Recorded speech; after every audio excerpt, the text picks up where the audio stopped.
Hello there, and welcome to Science for Sleep, where curiosity takes its time and science speaks softly enough for dreams to hear. Tonight we're venturing into a question that hums beneath every launch countdown, every glimpse of a night sky, and every heartbeat that has ever wondered what lies beyond. How fast can we truly travel in space right now? It's a question that sounds simple, almost mechanical, but behind it hides the story of movement itself, of how we measure speed when the road disappears, and what it means to move through something so vast that motion begins to lose its meaning. Before we start drifting too far, where are you listening from tonight? Maybe you're curled up somewhere quiet, perhaps in a city washed in the hum of late lights, or somewhere rural where the night sky is generous with stars. Wherever you are, there's a kind of motion around you already. The Earth beneath you is spinning at nearly 1,000 miles per hour. That same Earth is also circling the Sun at over 67,000 miles per hour. The Sun itself is orbiting the centre of our galaxy at 500,000 miles per hour. And the galaxy, it's gliding through the universe at even higher speeds, though there's no true reference point to say what higher means anymore. You are, right now, one of the fastest travellers in the cosmos without moving a single muscle. That's the first quiet truth of space travel. Even when we think we're standing still, we're hurtling through the void at staggering speed. We live in motion, but we rarely feel it. Gravity holds us close, the air moves with us, and everything nearby shares the same invisible ride. The only way to sense that speed is to step outside our cradle, to push against the air, against gravity, against the limits of what engines and imagination can do. That's where our story begins. If you find calm in these thoughts, if the gentle collision of science and stillness helps you drift, dream, or simply slow down, I'd be deeply grateful if you'd like this video and maybe subscribe. It helps this space stay alive, a quiet place for wonder and rest. Now let's take a slow breath together and begin our journey. Imagine looking up at the stars, not as distant points, but as destinations. The human mind wasn't built to grasp cosmic distances easily. We can picture the length of a football field, the span of a mountain, maybe even the curve of the planet from space if we've seen photographs. But light years, millions of miles per hour, those numbers slip through the fingers of intuition. So tonight, we won't rush. We'll take it one layer at a time, as if stepping gently through the gears of the universe. Speed, in its simplest form, is a relationship between distance and time. How far something moves, and how long it takes to get there. On Earth, that idea is almost comforting. Cars, trains, planes, we can measure their speed against a map, feel it in the rumble beneath our feet or the tilt of a window view. But in space, the context vanishes. There's no wind, no sound, no passing scenery. There's only emptiness and acceleration. The feeling of speed fades, replaced by the still hum of inertia. Astronauts often say that once you're in orbit, it doesn't feel like motion at all. The world spins below, but the cabin around you is calm, silent, steady. You're moving at 17,500 miles per hour, yet it feels like floating. That contrast between the numbers and the sensation captures the strange poetry of space travel. The faster we go, the less we feel it. The more energy we burn, the quieter the universe seems to become. And yet, every mission that's left Earth is a small rebellion against stillness. Humanity has always chased speed. From the first runners who tested their breath against distance, to the first sailors who learned how to harness the wind, to the first pilots who broke the sound barrier. Each leap in speed has changed how we see the world. But space travel doesn't just add more miles per hour. It changes what speed means entirely.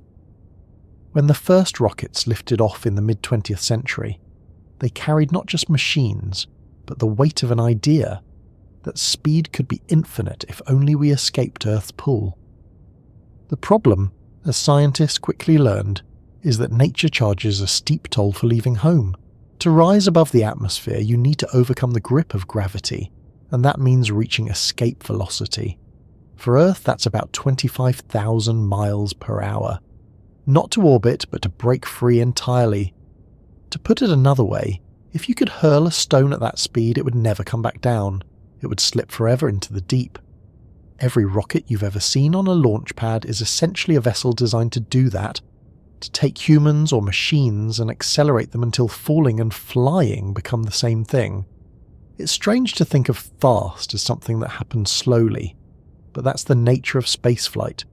The roaring flame of a rocket lasts only a few minutes, yet what it achieves is years of drifting momentum. Once the engines shut off, the spacecraft doesn't slow down, it just keeps going.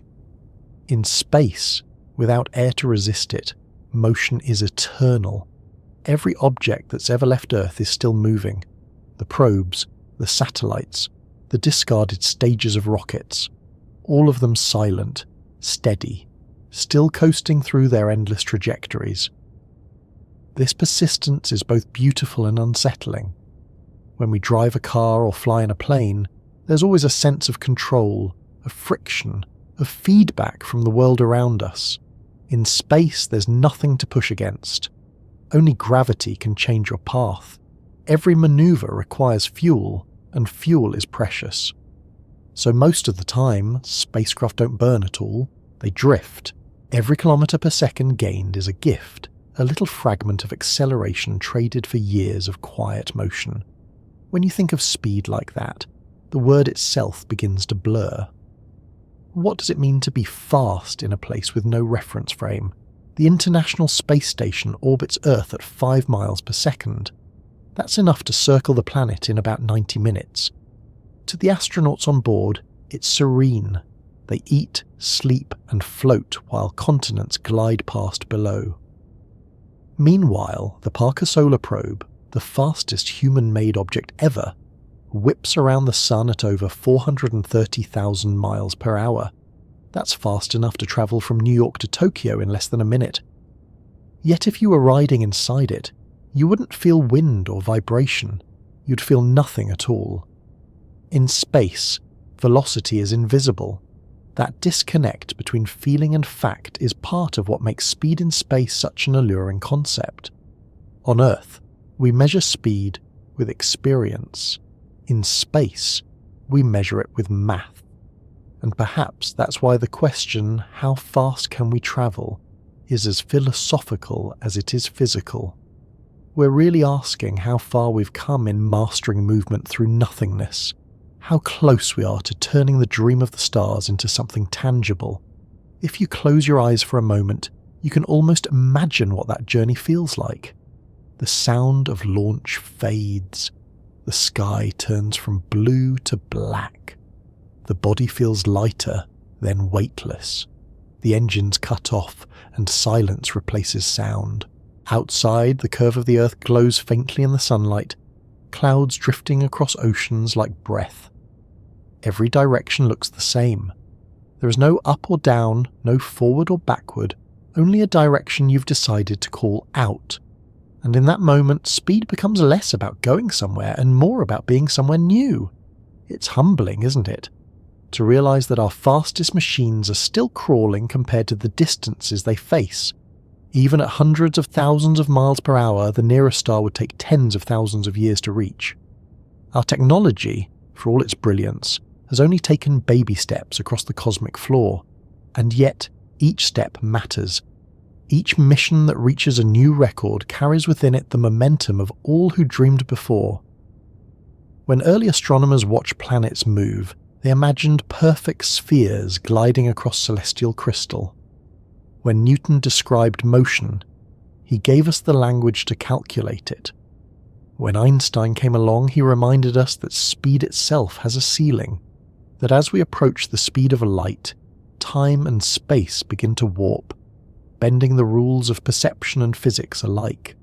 Somewhere in that complex tangle of theory and wonder lies the story of our speed. And here we are now, in the quiet present, asking how fast we can travel not as a mathematical exercise, but as a measure of how far imagination can reach. Because every mile per hour gained since the first spark of curiosity is more than a number.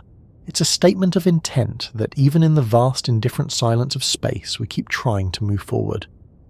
In a way, that's what speed has always meant to humanity. Not just movement, but persistence. The need to see what's next. The yearning to cross one more invisible line. When a rocket leaves the pad, it isn't just racing toward orbit, it's carrying thousands of years of momentum, the push of every story, every thought, every question that's ever looked upward. When you think about motion on Earth, it's easy to picture it as something relative, something small. A jog across a park, the movement of traffic through a city, the whisper of airliners drawing white lines in the upper sky. These are the speeds that fit inside our daily experience. We measure them in miles per hour, in footsteps, in the flicker of passing scenery. But when you step back and remember that the very ground beneath those footsteps is already moving faster than sound, everything shifts. The planet you're sitting on is enormous, but it's not still. At the equator, Earth spins eastward at about 1,670 kilometers per hour. You don't feel it, because everything around you shares that motion. The oceans, the air, the trees, the buildings, even the chair beneath you. It's like being in a smooth train moving perfectly steadily. Without the view from the window, you'd never know you were in motion. Yet, that spin gives us day and night. It's the reason the sun rises and sets, the reason time seems to flow across the sky. But that spin is just the first layer of our planet's motion. The entire Earth is also orbiting the sun at about 30 kilometers per second, 107,000 kilometers per hour. The sunlight that warms your face was 8 minutes old when it arrived, meaning you're already that far downstream in time before you even look up. The sun itself is not stationary either. It moves around the center of the Milky Way galaxy at roughly 220 kilometers per second, carrying Earth and the rest of the solar system with it. When you stack all those motions together, you begin to realize something fascinating. Even if you sit perfectly still right now, reading or listening, you're traveling through space at over 500,000 miles per hour, and still you feel motionless. It's a strange truth about human perception. We sense acceleration, not velocity. We only feel speed when it changes. The steady flow of cosmic motion passes unnoticed. That's why, when astronauts speak about orbit, they rarely talk about how fast they're moving. They talk about how beautiful it is, how still it feels. The International Space Station moves at 7.66 kilometers per second, roughly 27 times the speed of sound. Every 90 minutes, it completes a full circuit around the planet, passing from daylight to darkness 16 times a day. From Earth, that orbit looks like movement. From inside, it feels like suspension, as if everything has found balance in the pull of gravity and the push of motion. The people who reach those altitudes become the fastest humans alive, but not in the way most of us imagine. Their sense of speed is visual, not physical. They see the curve of Earth, clouds curling like brushstrokes, storms spinning silently. They watch continents drift below in minutes, oceans fade into horizon. Yet, inside the capsule, there's no sensation of rushing. Coffee floats, pens drift, hair curls slowly in the air. They're travelling at 5 miles per second, but it feels like calm. It's remarkable to think how far human speed has evolved in such a short span of history. The first humans to break what we call the sound barrier, about 1,325 kilometers per hour, did it less than a century ago. Now, orbital flight has multiplied that by 20. It's an extraordinary leap in only a few generations. Our ancestors once considered galloping horses the peak of motion. Then came steam engines, propellers, jets, and rockets. Each step redefined what fast meant, each discovery bringing new limits and new ambitions. When the first astronauts climbed aboard their capsules, they were climbing into history's most powerful accelerations. The rockets that carried them had to push through Earth's gravity with astonishing energy. The Saturn V, which launched Apollo missions to the Moon, was taller than a 30-story building and weighed about 3,000 tons. At liftoff, it produced 7.6 million pounds of thrust. The first few minutes of flight were a controlled explosion, hurling metal and life toward the vacuum. And then, as the engines shut down and the spacecraft reached orbit, that chaos faded into absolute quiet. The moment of transition from full acceleration to drifting weightlessness might be the most dramatic shift any human body can experience. 1 second you're pressed into your seat under several times Earth's gravity. The next you're weightless. Everything that was heavy is suddenly light. The body adjusts, but the mind struggles. There's no wind in space, no horizon to gauge speed. The only clue that you're moving is the view out the window, a curved planet glowing blue beneath a black sky. And yet, for all its violence and cost, that kind of motion has limits. Rockets are constrained by the fuel they must carry. Every kilogram of propellant adds weight, and the heavier a rocket becomes, the harder it is to accelerate. This is known as the tyranny of the rocket equation, a simple but merciless truth discovered by early engineers. To go faster, you must carry more fuel, but carrying more fuel makes you heavier, which means you need even more fuel to push it, and the cycle continues. Eventually you reach a point where adding more doesn't help. That's why rockets are staged, built in layers that detach as they burn. Only by shedding weight can they climb towards speed. It's easy to imagine that once you reach space, you can simply accelerate forever. In theory, that's true. Without air resistance, there's nothing to slow you down. But in practice, it's rarely that simple. You still need to burn propellant to keep accelerating, and propellant runs out. Most spacecraft spend only a short burst of time accelerating, then coast the rest of the way. It's a dance between energy and patience. The fastest humans so far weren't on orbiting stations. They were the Apollo astronauts returning from the moon. As their capsules fell back toward Earth, gravity became their engine. They reached speeds of nearly 39,000 kilometers per hour, about 11 kilometers per second, before slamming into the atmosphere. At that speed, the air in front of their heat shields compressed and glowed like molten metal. The friction was so intense that the temperature outside exceeded that of the surface of the sun, and yet the crew inside felt only vibration and the steady pull of re-entry. That number, 11 kilometers per second, remains the record for human travel. It's a small fraction of the speeds we imagine in science fiction, but it's a monumental achievement for a species that only learned to fly little more than a century ago. Every meter per second gained has been earned with ingenuity, risk, and fire. When you compare that to the machines we've sent farther out, it puts our place in perspective.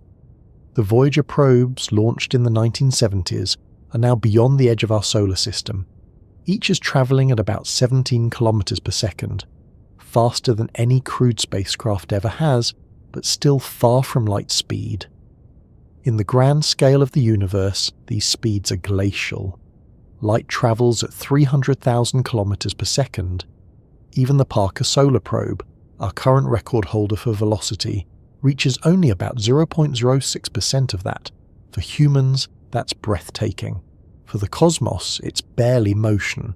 Still, the importance of that scale can't be overstated. Space is vast, not just in distance, but in emptiness. When you look up at the night sky, the stars seem close enough to trace with your finger. In truth, even the nearest one beyond our Sun, Proxima Centauri, is over 4 light-years away. At the speed of the fastest human-made probe, it would take more than 70,000 years to arrive. That's longer than all of recorded human history. Speed, it turns out, is relative to the size of your world. When you travel across a city at 100 kilometers per hour, it feels fast because the buildings rush by.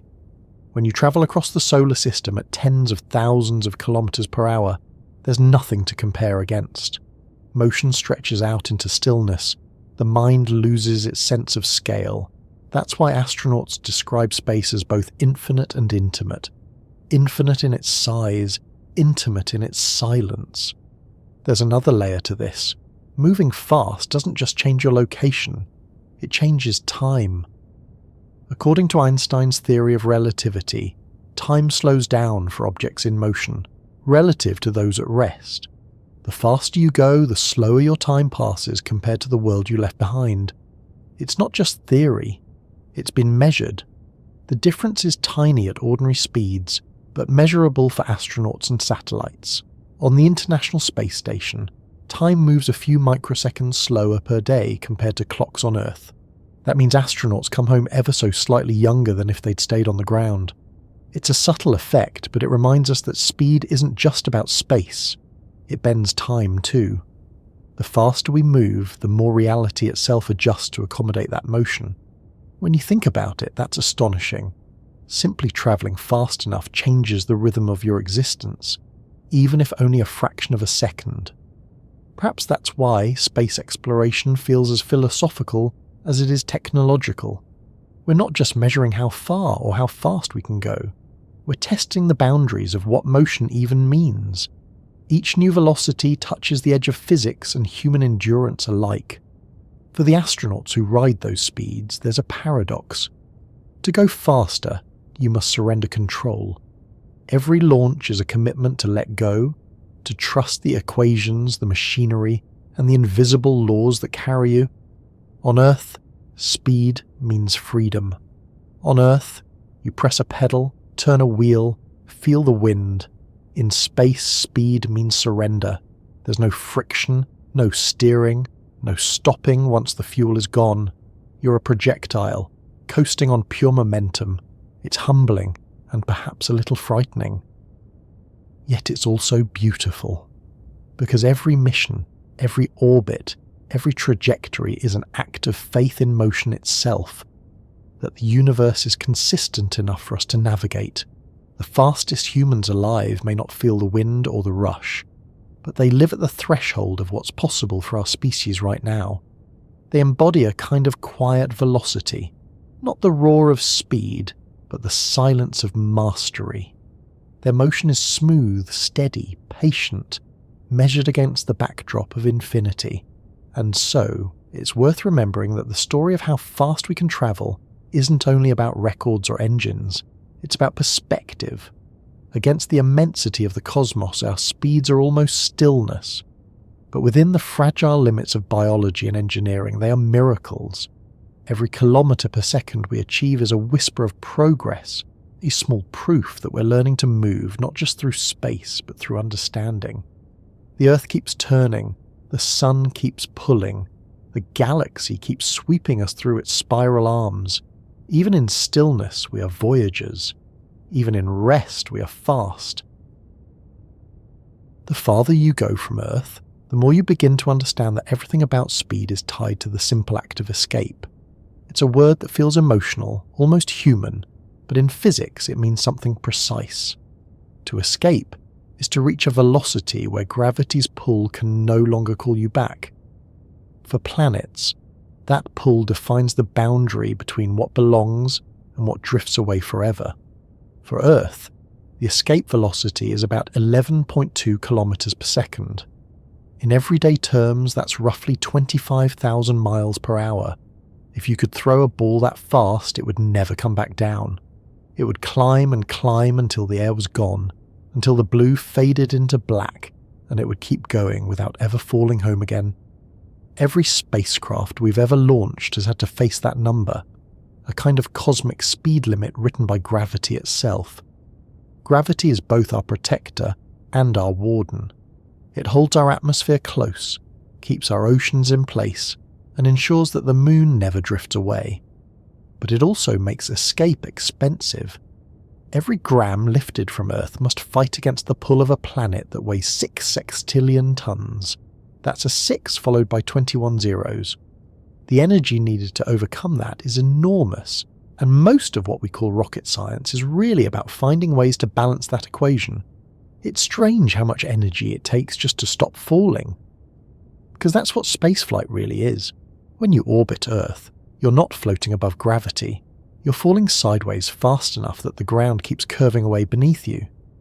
The International Space Station, for example, is constantly falling toward Earth, but because it moves forward at about 7.7 kilometers per second, the planet's surface drops away just as quickly as the station falls. The result is continuous freefall, a perfect balance between descent and motion. That balance is what we call orbit. To go faster than orbit, to truly escape, you have to push even harder. Rockets do this by burning fuel in stages. The first stage gets the vehicle moving, lifting it through the thickest part of the atmosphere. Then it falls away to shed weight. The next stage takes over, adding more speed with every second of combustion. By the time the upper stage finishes its work, the spacecraft is beyond air, beyond friction, and gliding at tens of thousands of miles per hour.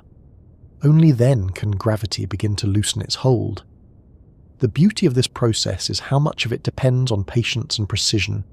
A rocket may look like raw power, flames, thunder, acceleration, but underneath is choreography.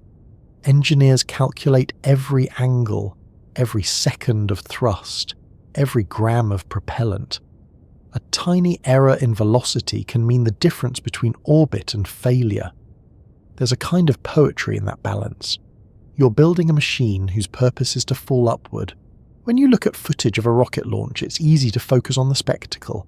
The sound, the fire, the columns of vapor trailing into the sky. But what's really happening is a carefully managed exchange of energy. The chemical bonds inside the fuel are being torn apart to release motion. Inside the engines, temperatures rise to thousands of degrees, and combustion gases are expelled downward at supersonic speeds. Every molecule of exhaust is a push against gravity. Every moment of burn adds another few hundred meters per second. For the people inside, that push feels like pressure. During launch, astronauts experience acceleration forces of 3 to 4 times Earth's gravity. Breathing becomes heavier. Muscles tighten. The body senses motion not as speed, but as weight. Then, after minutes of that relentless climb, the engines cut off.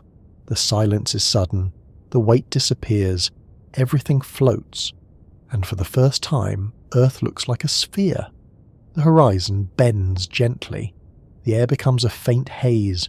There's no up or down anymore, only direction.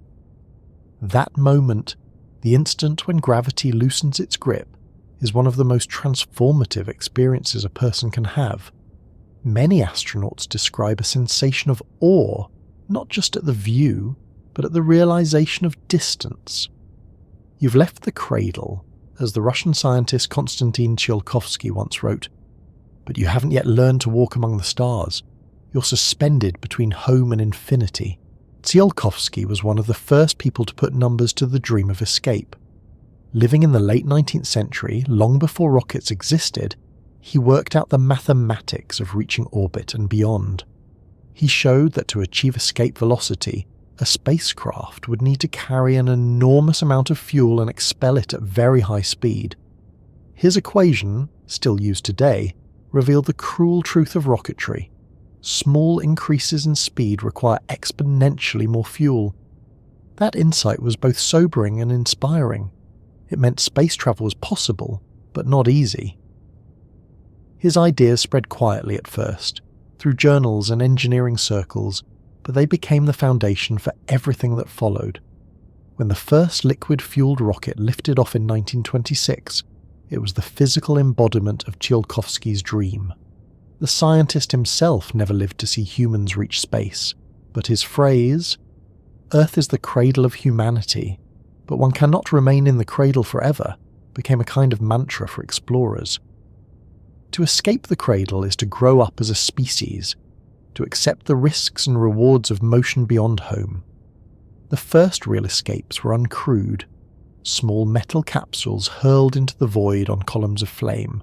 They didn't last long, but they proved the principle. Then came Sputnik, the first artificial satellite, launched by the Soviet Union in 1957. It orbited Earth once every 96 minutes, broadcasting a simple beeping signal that could be heard around the world. For the first time, humanity had placed something beyond gravity's permanent reach. That sound, faint and mechanical, was the heartbeat of escape. Only 4 years later, Yuri Gagarin became the first person to orbit Earth. His capsule, Vostok 1, reached a maximum speed of about 27,000 kilometers per hour. It was barely enough to maintain orbit, but it was enough to make history. When he returned, he described the sight of Earth as so beautiful. In that moment, he wasn't just a pilot, he was the first human to experience what it means to leave the planet's pull entirely. Escaping gravity is an achievement of physics, but staying out there is an achievement of balance. Once you're in orbit, every movement matters. Fire the engines too long, and you drift higher, slower, farther from Earth's curve. Fire them too briefly, and you descend back into the atmosphere. The precision is extraordinary, measured in fractions of a second, and yet the outcome is effortless grace. A spacecraft can circle the planet indefinitely, neither falling nor flying away. When the Apollo missions set their sights on the moon, they had to take that precision even further. To travel from Earth to another world, you don't just aim and thrust. You time your motion so that your path intersects with a moving target hundreds of thousands of kilometers away. The spacecraft accelerates until Earth's gravity releases its hold, then drifts along a curved trajectory that eventually falls toward the moon's weaker pull. It's a controlled fall from one cradle into another. At the midpoint, astronauts are in what's called translunar coast, a vast empty stretch where Earth is no longer dominant and the moon is not yet strong enough to capture them. In that space, motion feels pure. No engine noise, no resistance, only the quiet arithmetic of velocity and distance.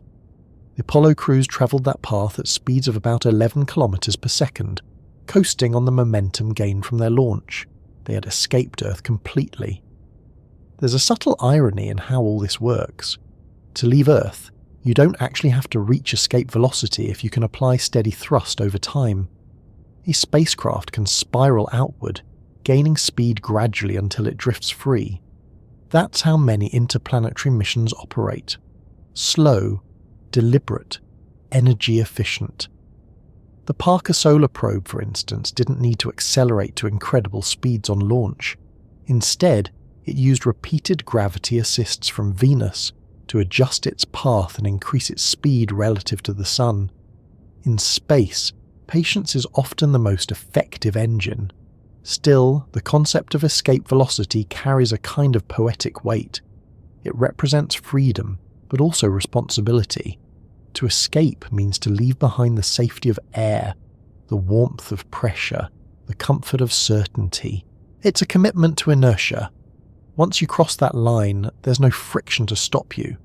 You will keep moving until something intervenes, another planet's gravity, a maneuvering burn, or simply the slow decay of the orbit if you're still close enough to Earth. And this is where human imagination begins to collide with reality. Our rockets can push us to incredible speeds, but every step faster requires exponentially more energy. The power to reach orbit already consumes hundreds of tons of fuel. To double that speed, you'd need more energy than most nations produce in a day. That's why so much of modern propulsion research focuses not on brute force, but on efficiency, on finding ways to make escape less costly, to stretch each drop of propellant a little farther. Ion drives, solar sails, nuclear propulsion, all of these ideas emerge from the same challenge. How do you keep accelerating once you've already escaped? Because once you're free from gravity, speed becomes a matter of persistence rather than force. The fastest spacecraft we've built achieved their records not through explosive burns, but through continuous gentle acceleration over months or years. That's a different kind of escape, one that values endurance over violence. But before any of that can happen, we still have to climb out of our planet's well. Every launch reminds us how deep it is. Even the smallest rocket must fight through an atmosphere that pushes back with every kilometer. The sound, the heat, the vibration, it's all part of breaking bonds. You can almost think of it as birth on a planetary scale. The roar fades, the cradle opens, and something new drifts into the dark. Escaping Earth isn't just a technical feat, it's a psychological one. We evolved to belong here, to breathe, to walk, to feel the pull of weight. The moment the pull disappears, the brain needs to adapt. Astronauts describe floating not as freedom, but as disorientation at first. The inner ear loses its bearings. The body can't tell up from down. The heart shifts position slightly in the chest. Even sleep feels strange when your body no longer presses against a bed. Escape takes adjustment. And yet, once that adjustment comes, the feeling changes. The mind expands. The view out the window no longer looks like a distant horizon. It looks like a connection. Every orbit becomes a meditation on scale. Cities blur into clusters of light. Storms swirl like living things. The line between sky and space vanishes. You realize that escape didn't mean leaving home. It meant seeing it clearly for the first time. To escape the cradle is not to abandon it. It's to understand that the cradle was always moving, that the earth itself is part of a larger motion, and that stepping away from it allows us to see that motion for what it is. Every spacecraft that leaves Earth carries a small piece of that realization. Even the ones that never return, the Voyagers, the Pioneers, the New Horizons probe, each one is a message cast outward, a quiet declaration that we learned how to let go, and perhaps that's the heart of it. Escaping the cradle isn't about defiance, it's about trust. Trust in physics, in engineering, in human curiosity, and in the vast silence that waits beyond. Because every escape is also an arrival. Beyond gravity, beyond air, beyond everything familiar, lies the same thing that has always driven us forward. The question of what's next. Every journey through space begins with fire. Not metaphorical fire, but the literal kind. The roar of chemical combustion powerful enough to lift steel and human lives against the pull of an entire planet. Rockets are, in their simplest form, machines built to throw mass in one direction so they can move in the other. It's a simple principle with impossible demands. Every meter per second gained comes with a cost, a price measured in energy, fuel, and precision. The price of acceleration is written in the language of physics, and there's no negotiation. When a rocket stands on the launch pad, it's a tower of stored potential. Inside its tanks are propellants, usually a fuel and an oxidizer, waiting to meet in the combustion chamber. On Earth, engines can draw oxygen directly from the atmosphere, but space offers nothing to burn with.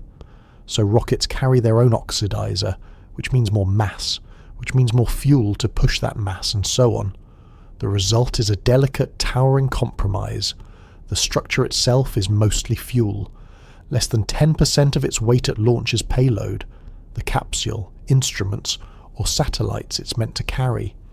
Everything else exists only to disappear. As the engines ignite, thousands of kilograms of propellant are consumed every second. The pressure builds, the sound becomes a physical force, and the air ripples under the blast.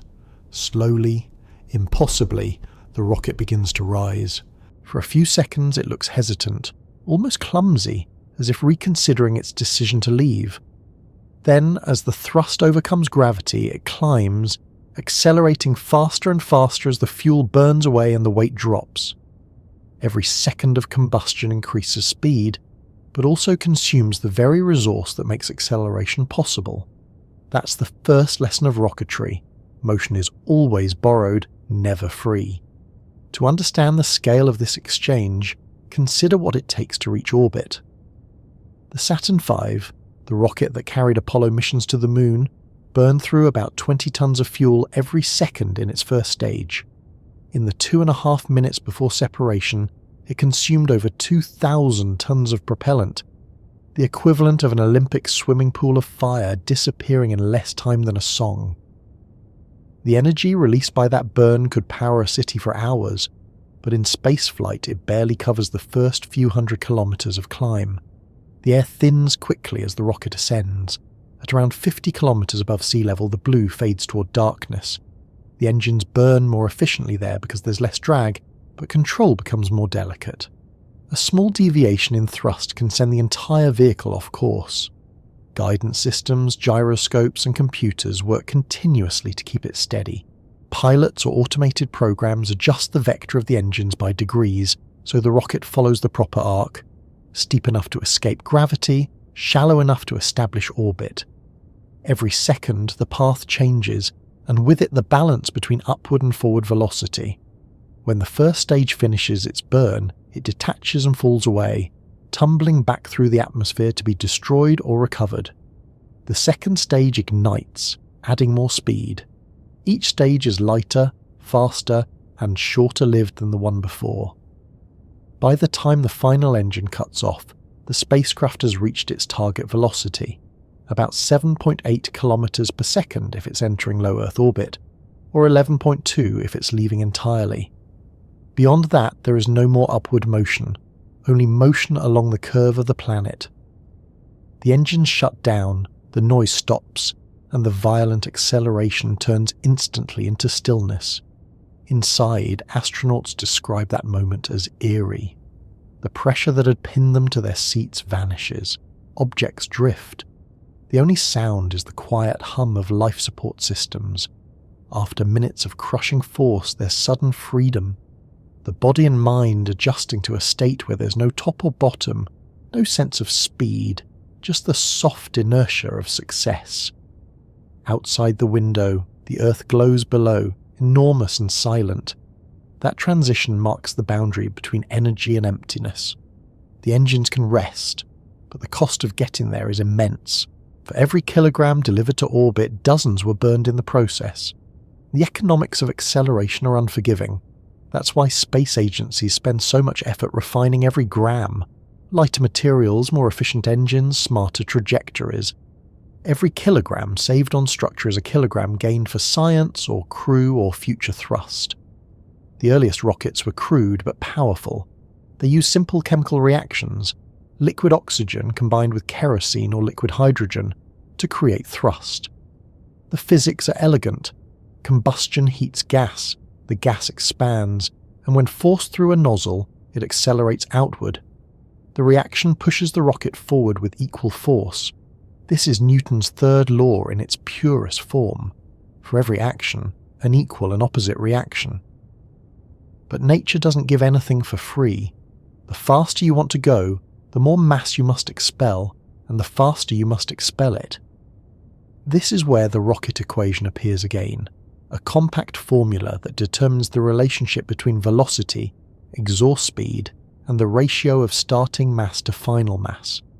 Written simply, it says that velocity equals exhaust speed multiplied by the natural logarithm of that mass ratio. What it really means is that each extra increment of speed demands exponentially more fuel. To double your velocity, you need far more than double the propellant. That's why rockets look so disproportionate. Thin needles of payload sitting on mountains of fuel. The price of acceleration isn't only in fuel though, it's also in stress. The faster a rocket climbs, the greater the aerodynamic forces.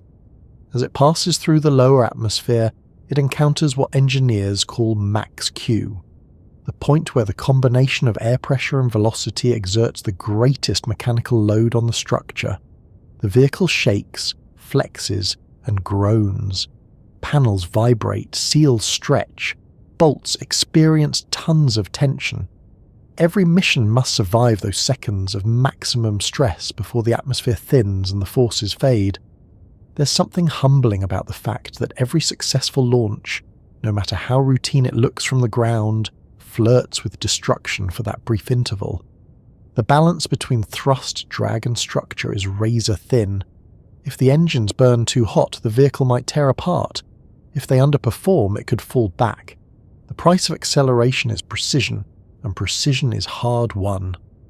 In recent decades, engineers have begun to reclaim some of that cost.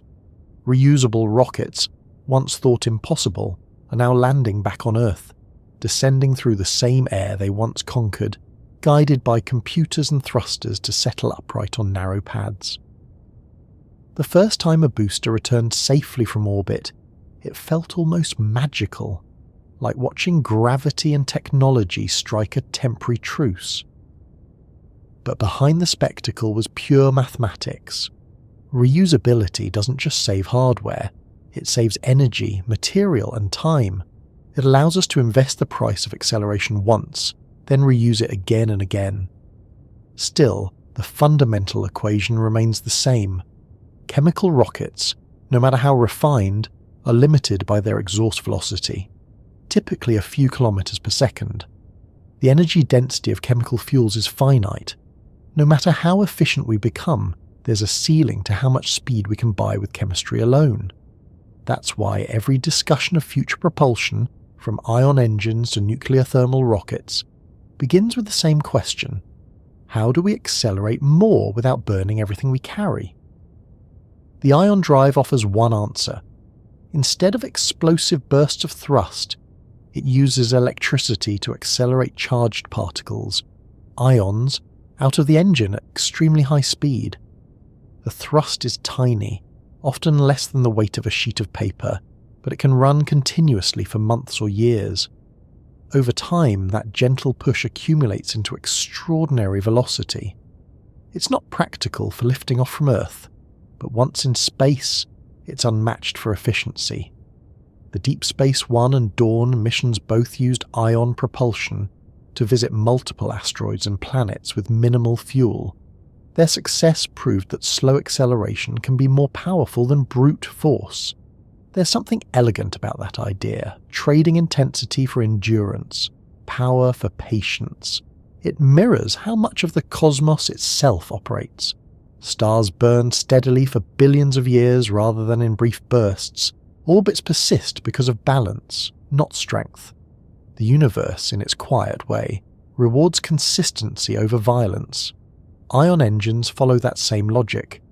They pay the price of acceleration slowly, in installments rather than all at once. But for humans, that patience has limits. Crew missions require quick departures and short travel times. You can't drift for years on a whisper of thrust if you're carrying people, supplies, and life support systems. For now, the only practical way to leave Earth remains the chemical rocket, loud, powerful, fleeting. Every launch is a reminder that acceleration still costs us dearly. That cost is also emotional. Watching a rocket rise, knowing how fragile it is and how much it carries, stirs something deep in us. It's the visible expression of humanity's hunger to move faster, to see farther. Each launch is both triumph and risk, a gamble we take because the reward, discovery, knowledge, perspective, feels worth it. When the engines finally shut down and the spacecraft settles into its planned trajectory, there's a sense of relief but also reflection. The violence is over, the momentum has been earned, the rocket has done its job, and now the universe takes over. The same laws that demanded such an enormous price for acceleration will now grant endless silent motion in return. In that exchange lies the quiet fairness of physics. Some engineers like to say that space begins where airplanes stop making sense. That's not just about altitude, it's about method. Airplanes generate lift by pushing against air. Rockets create motion by pushing against themselves. That's why they're so costly. There's no external surface to lean on, no medium to borrow energy from. Every bit of thrust must come from inside, every second of acceleration bought with mass turned to exhaust. It's a strange irony that the emptier space is, the harder it is to move through. The vacuum offers no resistance, but also no assistance.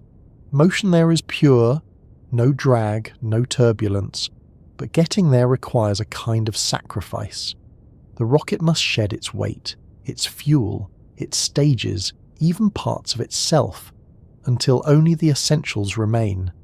The process is destructive by design, and yet it's the only way to reach the calm that follows. In that sense, rockets are a reflection of human ambition itself. They start heavy, loud, and bound by gravity. They struggle, shed what's unnecessary, and eventually find a steady path through the void. Every launch is a metaphor for growth disguised as engineering. We spend vast resources to gain freedom, and once we have it, we drift quietly, weightless, realizing how small we still are. As technology advances, we're finding ways to make that process gentler. Reusable boosters touch down softly instead of crashing into the ocean. New fuels burn cleaner. autonomous guidance reduces the risk of human error. Each improvement trims a little from the price we pay to move upward, but no matter how refined our designs become, acceleration will always cost something: energy, time, patience, and awe. Because acceleration is more than motion, it's transformation. It's the act of changing states, from rest to movement, from Earth to orbit, from silence to sound and back again. Every rocket embodies that change in physical form, a vessel that carries us from what we know into what we can only imagine. And as the engines fade and the spacecraft drifts into the dark, the story of acceleration gives way to the story of exploration. The question shifts from how to leave Earth to how to keep moving once we're free. In that quiet where fuel runs low and momentum becomes everything, we begin to learn that the real art of travel in space isn't just about how fast we go, but how we use the speed we've earned. The price of acceleration, after all, isn't just paid in energy, it's paid in perspective. Every time we leave the ground, we see our world more clearly. A small blue sphere that demanded everything we had just to escape, yet still calls us back with every orbit. And somewhere out there, past the noise and the heat, we find the beginning of what it truly means to move among the stars. The moment humanity learned to leave the atmosphere, something shifted forever. For most of history, the sky was an unreachable ceiling, a bright and distant boundary where clouds drifted and stars watched silently from above. Then, in the middle of the 20th century, that boundary cracked open. The air itself was no longer the limit. A few machines, fragile and blazing with fire, began to climb beyond blue and into black. What followed was not just exploration, it was a race, one that began in fear, matured in awe, and ended in a quiet understanding of what it means to move beyond the world that built us. The early decades of spaceflight were not born from calm curiosity, but from tension. The Cold War was at its height, two nations watching each other through the lens of suspicion and ambition. Science and politics intertwined in ways that shaped everything about how fast humanity would learn to travel. In October of 1957, when the Soviet Union launched Sputnik 1, the world changed in a single beep. That simple radio signal, transmitted from a small metal sphere barely the size of a beach ball, circled the Earth every 96 minutes. Its message was minimal, just a rhythmic pulse, but it was enough. The sound told everyone on Earth that the sky was no longer empty. That little satellite was moving at almost 18,000 miles per hour, faster than anything humans had ever built. For the first time, a human-made object was circling the planet, not falling back, not failing, simply staying. The realization rippled through the world like a shockwave. The Soviet Union had beaten the United States to space. They had proven they could launch something fast enough, powerful enough to orbit the Earth, and if they could launch a satellite, they could, in theory, launch anything. The race beyond the sky had begun. In the years that followed, every milestone became a contest. The first animal in orbit, the first man, the first woman. Each success carried both scientific triumph and geopolitical weight. But beneath the rivalry, something else was growing, a sense of collective wonder. Speed had turned into symbolism. The faster we could go, the further we could dream. In April 1961, Yuri Gagarin climbed into a spacecraft called Vostok 1. It was small, barely room for one person, more like a metal sphere than a capsule. At the top of a rocket nearly 30 meters tall, he waited while thousands of tons of propellant trembled below him. When the engines ignited, they lifted him through layers of atmosphere, past the point where blue turns to black, into orbit. He completed one full circuit of Earth in 1 hour and 48 minutes, travelling at nearly 8 kilometers per second. His call sign during launch was Kida, meaning Siberian pine, and his calm voice over the radio became a kind of reassurance that humanity had finally left the cradle. When he returned, the world erupted in celebration. It wasn't just a Soviet victory, it was a human one.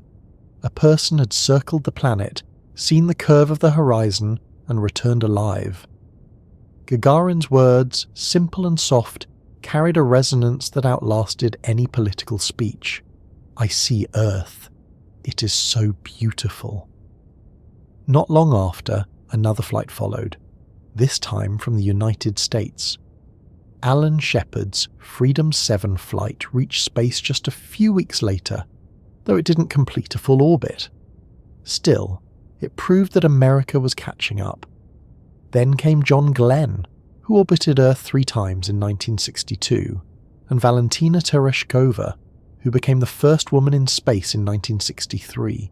The race was accelerating, both nations learning with every launch, pushing technology to its edge. Behind each of these flights was an army of engineers, mathematicians, and scientists who were rewriting the rules of motion. Computers at the time filled entire rooms, their memory measured in kilobytes, yet they guided trajectories that had to be accurate to within fractions of a degree. Propellants were refined, materials strengthened, and telemetry systems improved. Each failure taught something new. Rockets exploded, capsules malfunctioned, and astronauts risked their lives every time they climbed into those cramped high-speed machines. The speeds they reached were astonishing, nearly 28,000 kilometers per hour for orbital flight, and later, as missions reached for the moon, even higher. But what truly mattered wasn't the raw velocity. It was the realization that humans could master it. We had entered an environment where speed was no longer a luxury but a necessity. In orbit, if you go too slow, you fall. Too fast, and you drift away forever. The race wasn't about who could build the fastest machine. It was about who could live in perfect balance with motion itself.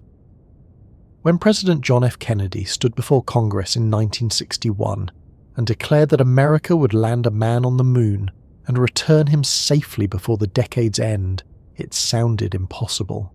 The distance was enormous, the technology untested. Yet, the challenge ignited something beyond competition. It gave purpose to the pursuit of speed. No longer was it only about beating an opponent. It became about proving that humans could go beyond Earth entirely. The Apollo program was born from that promise, and with it came some of the most powerful machines ever built. The Saturn V rocket stood taller than a 30-story building and could generate 7.6 million pounds of thrust. Fully fueled, it weighed over 3,000 tons.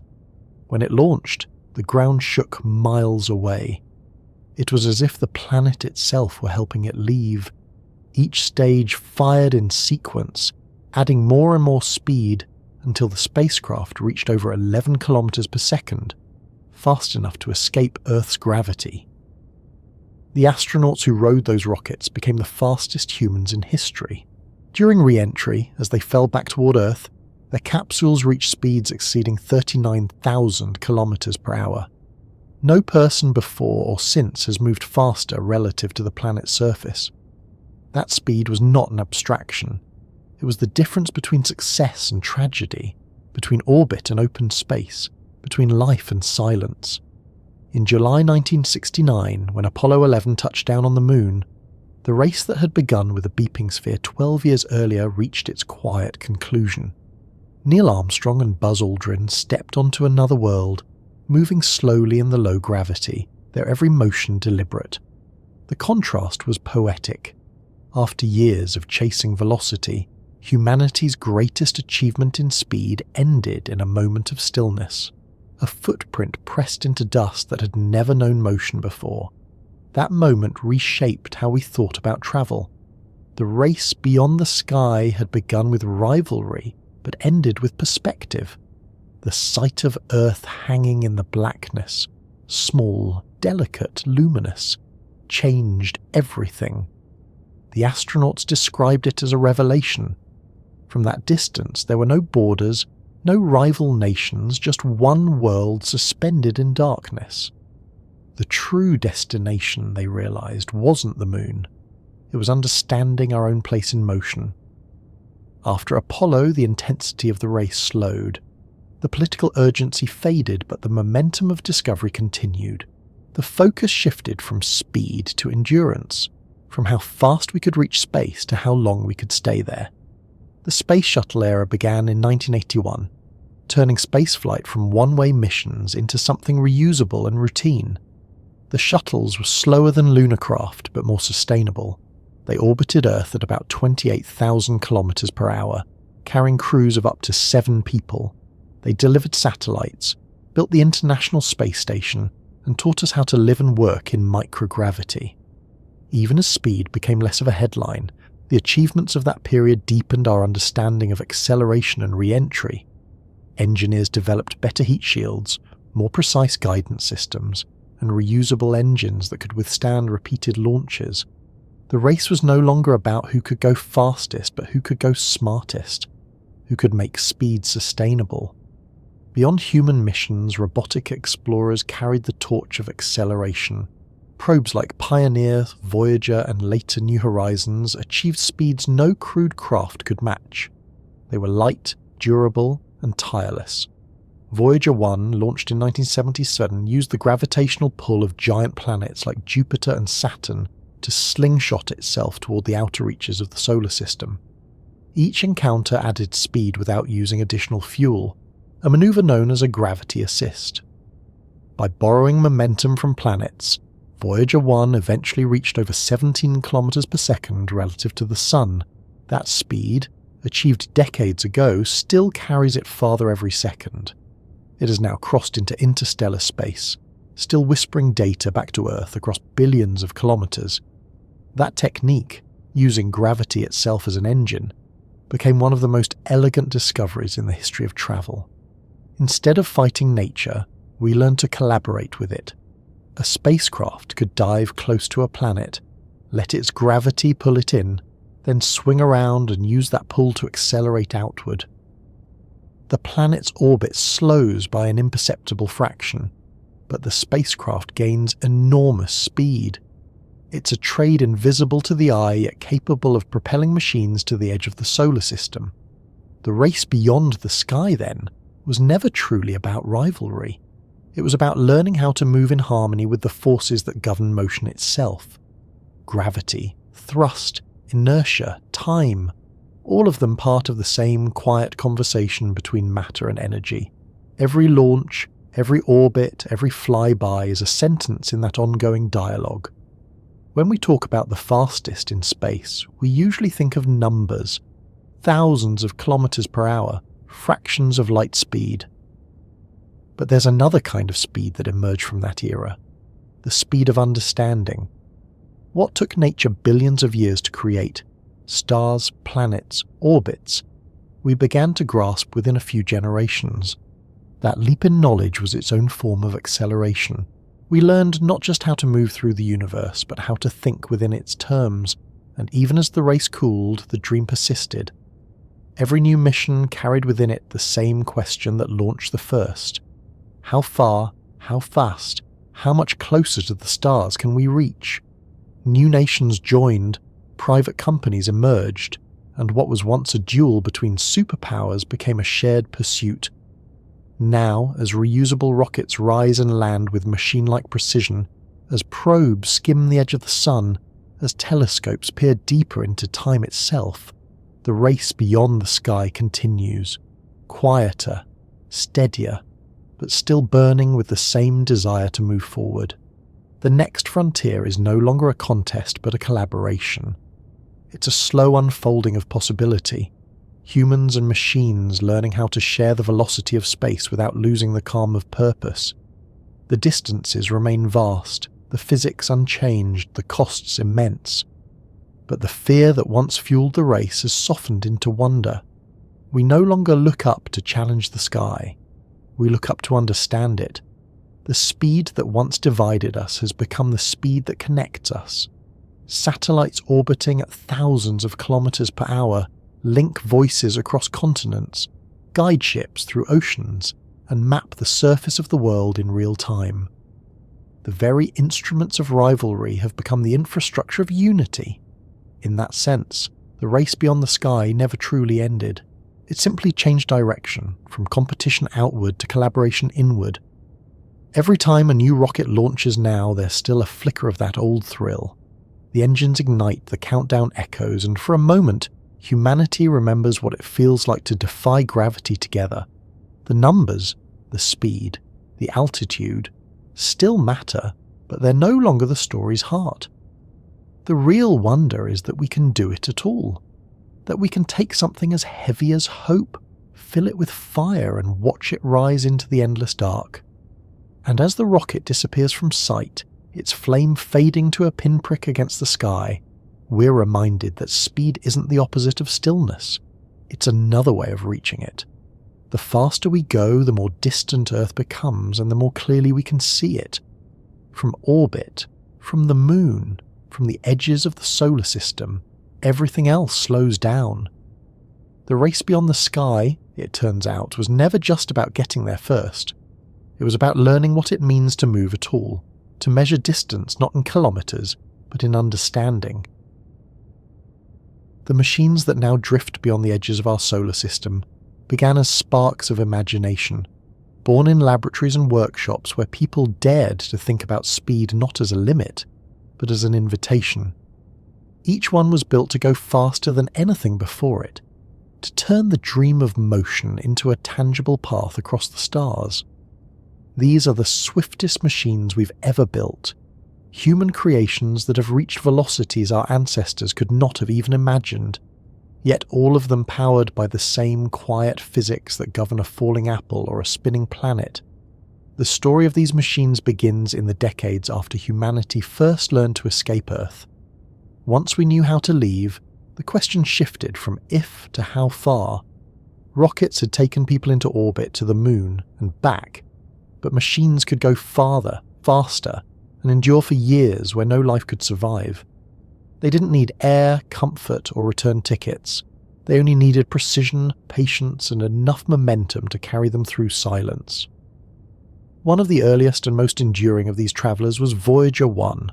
Launched in 1977, it was designed to study the outer planets, Jupiter, Saturn, and their moons. The spacecraft itself wasn't large, only about the size of a small car, but its purpose was monumental. It carried instruments to measure magnetic fields, radiation, and the composition of distant worlds, along with a record, a golden disc engraved with sounds and images of Earth, a message for anyone who might someday find it. The mission planners used a rare planetary alignment that happens only once every 176 years. By timing the launch correctly, Voyager 1 could use the gravitational pull of each giant planet to accelerate, a maneuver known as a gravity assist. As it passed close to Jupiter, it fell toward the planet's immense gravity well, gained speed, and then swung away, stealing a fraction of the planet's orbital energy. It repeated the process at Saturn, accelerating again. Without burning more fuel, it was flung outward at an ever-increasing rate until it was moving at over 17 kilometers per second relative to the Sun. That speed, about 61,000 kilometers per hour, is hard to imagine. It means Voyager 1 travels the distance from New York to Los Angeles in less than 4 minutes. Yet even at that astonishing pace, the scale of the universe dwarfs it. It took 35 years for the spacecraft to reach the edge of the Sun's influence, a region known as the heliopause. In 2012, it crossed into interstellar space, where the solar wind fades and the environment becomes the domain of distant stars. It remains there now, more than 24 billion kilometers away, still transmitting faint signals to Earth. Its twin, Voyager 2, launched a few weeks earlier, followed a different path. It visited Jupiter, Saturn, Uranus, and Neptune, the only spacecraft ever to visit all 4 giant planets. Each encounter added to its velocity, pushing it outward into the same eternal drift. The Voyager's speed wasn't a product of raw engine power, but of clever timing and the gravitational generosity of the planets themselves. It showed that speed in space doesn't always come from strength. Sometimes it comes from understanding the rhythm of celestial motion. After the Voyagers came New Horizons, a mission with a destination that once seemed unreachable, Pluto. Launched in 2006, it became the fastest object ever to leave Earth at the time, departing at nearly 58,000 kilometers per hour. Its journey to Pluto took 9.5 years, covering more than 5 billion kilometers. During that time, it hibernated in deep space, waking periodically to check its systems before resuming its silent flight. When it finally arrived in 2015, it passed within 12,000 kilometers of Pluto's surface, capturing images that revealed mountains of ice, frozen plains, and hints of an atmosphere shimmering in faint sunlight. Then it continued on, past Pluto's orbit and deeper into the Kuiper belt, where it encountered another small world, Arrokoth. Each maneuver carried it farther and faster, powered not by engines, but by the inertia gathered at launch. Even greater speeds were achieved closer to home. The Parker Solar Probe, launched in 2018, was designed to study the Sun, not from afar but up close, closer than any spacecraft before it. To do that, it had to perform the opposite of what most missions attempt. Instead of accelerating away from the Sun, it needed to slow down relative to it, which meant falling inward, trading altitude for velocity. Each orbit around the Sun brought it closer, and as it descended, gravity took over. By 2024, Parker had reached speeds of about 700,000 kilometers per hour relative to the Sun, roughly 430,000 miles per hour. That's fast enough to travel from Earth to the Moon in less than an hour.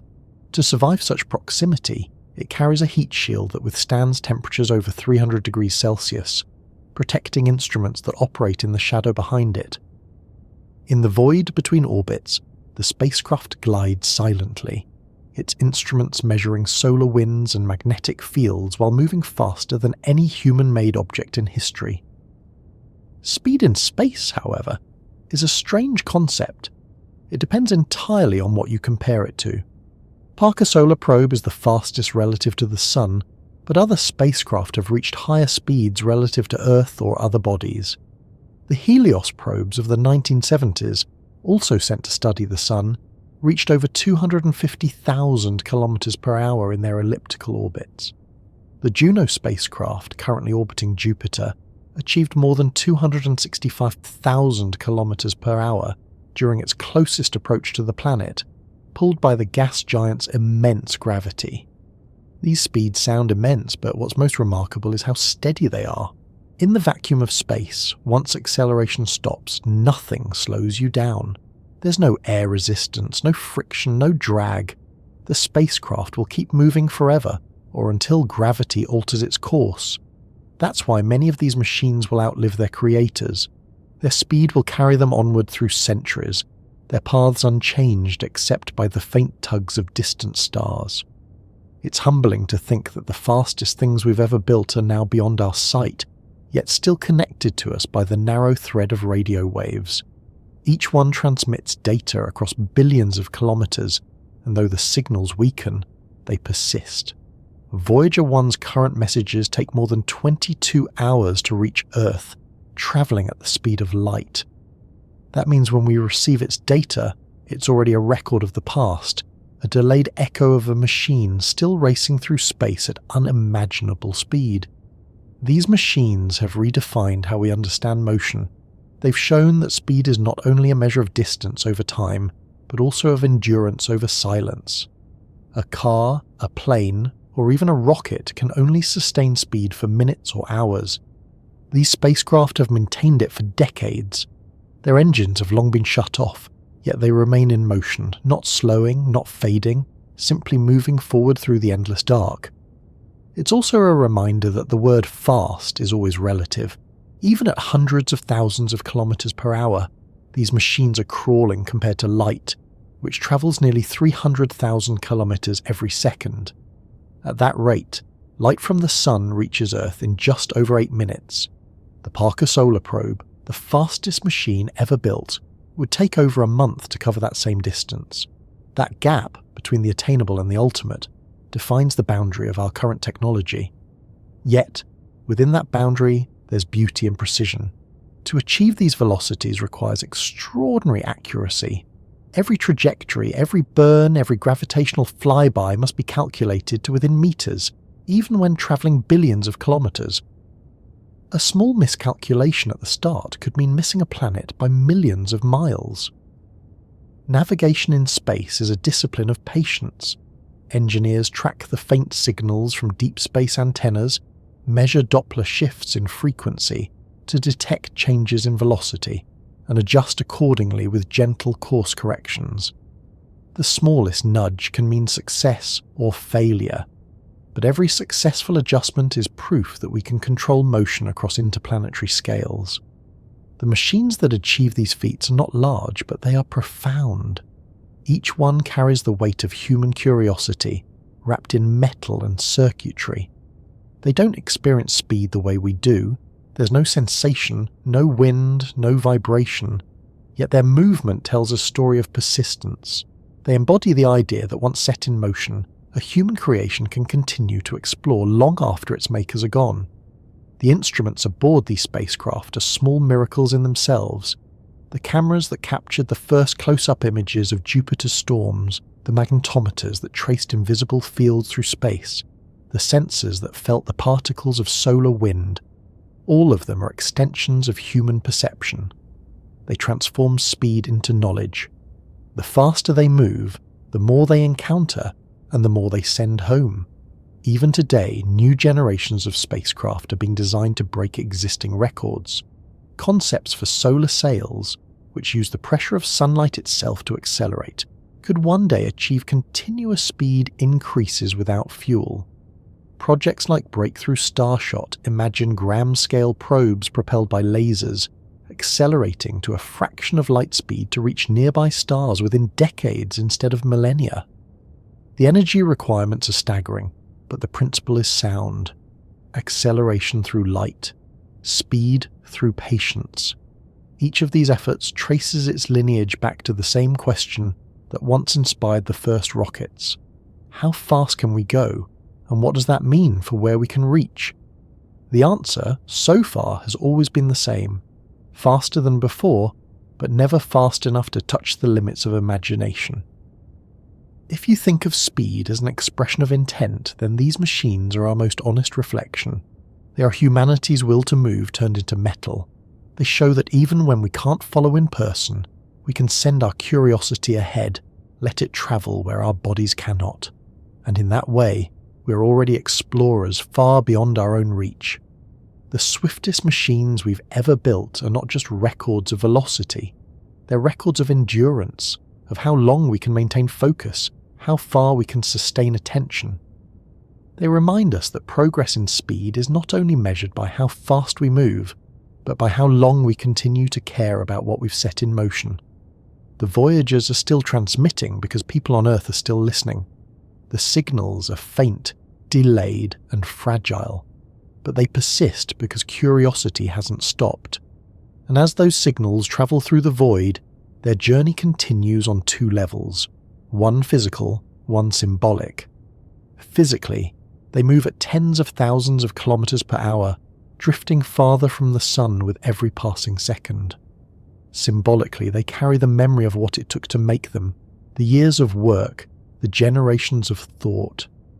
In their speed, we can see the trajectory of human thought itself, a steady acceleration that shows no sign of slowing. When you look at the sky tonight, you won't see them. They're too far, too faint, too quiet. But they're there, still moving, still representing the farthest edge of what we can currently achieve. They're proof that speed in space isn't about breaking limits, but about extending patience. It's not a sprint, it's a drift that lasts lifetimes. Somewhere between the Earth and the outer dark, these machines continue to coast, the sunlight fading behind them, the stars ahead waiting in silence. Their velocity will outlive our species if we vanish tomorrow. That's the paradox of speed in space. The faster we move, the longer it takes to arrive anywhere meaningful. The distances stretch endlessly, the numbers become abstract, but the motion remains real. And through that motion, we continue to learn. Each new mission refines the next. Each record broken becomes the foundation for another. The swiftest machines we've ever built are also the slowest teachers, delivering lessons that take decades to arrive. But when they do, they remind us that every second of acceleration was worth it. Every meter per second gained has given us not only distance, but understanding, the kind that expands quietly, like the universe itself. As we move forward, those lessons guide the designs of future explorers. Faster probes, lighter materials, smarter propulsion. The pursuit continues, not for competition, but for connection, to see how far we can stretch the reach of thought, to test how long motion can last without fading.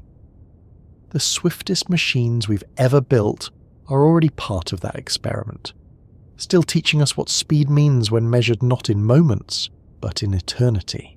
And somewhere in their endless flight, in the space between numbers and silence, lies the quiet truth that has followed every mission since the first.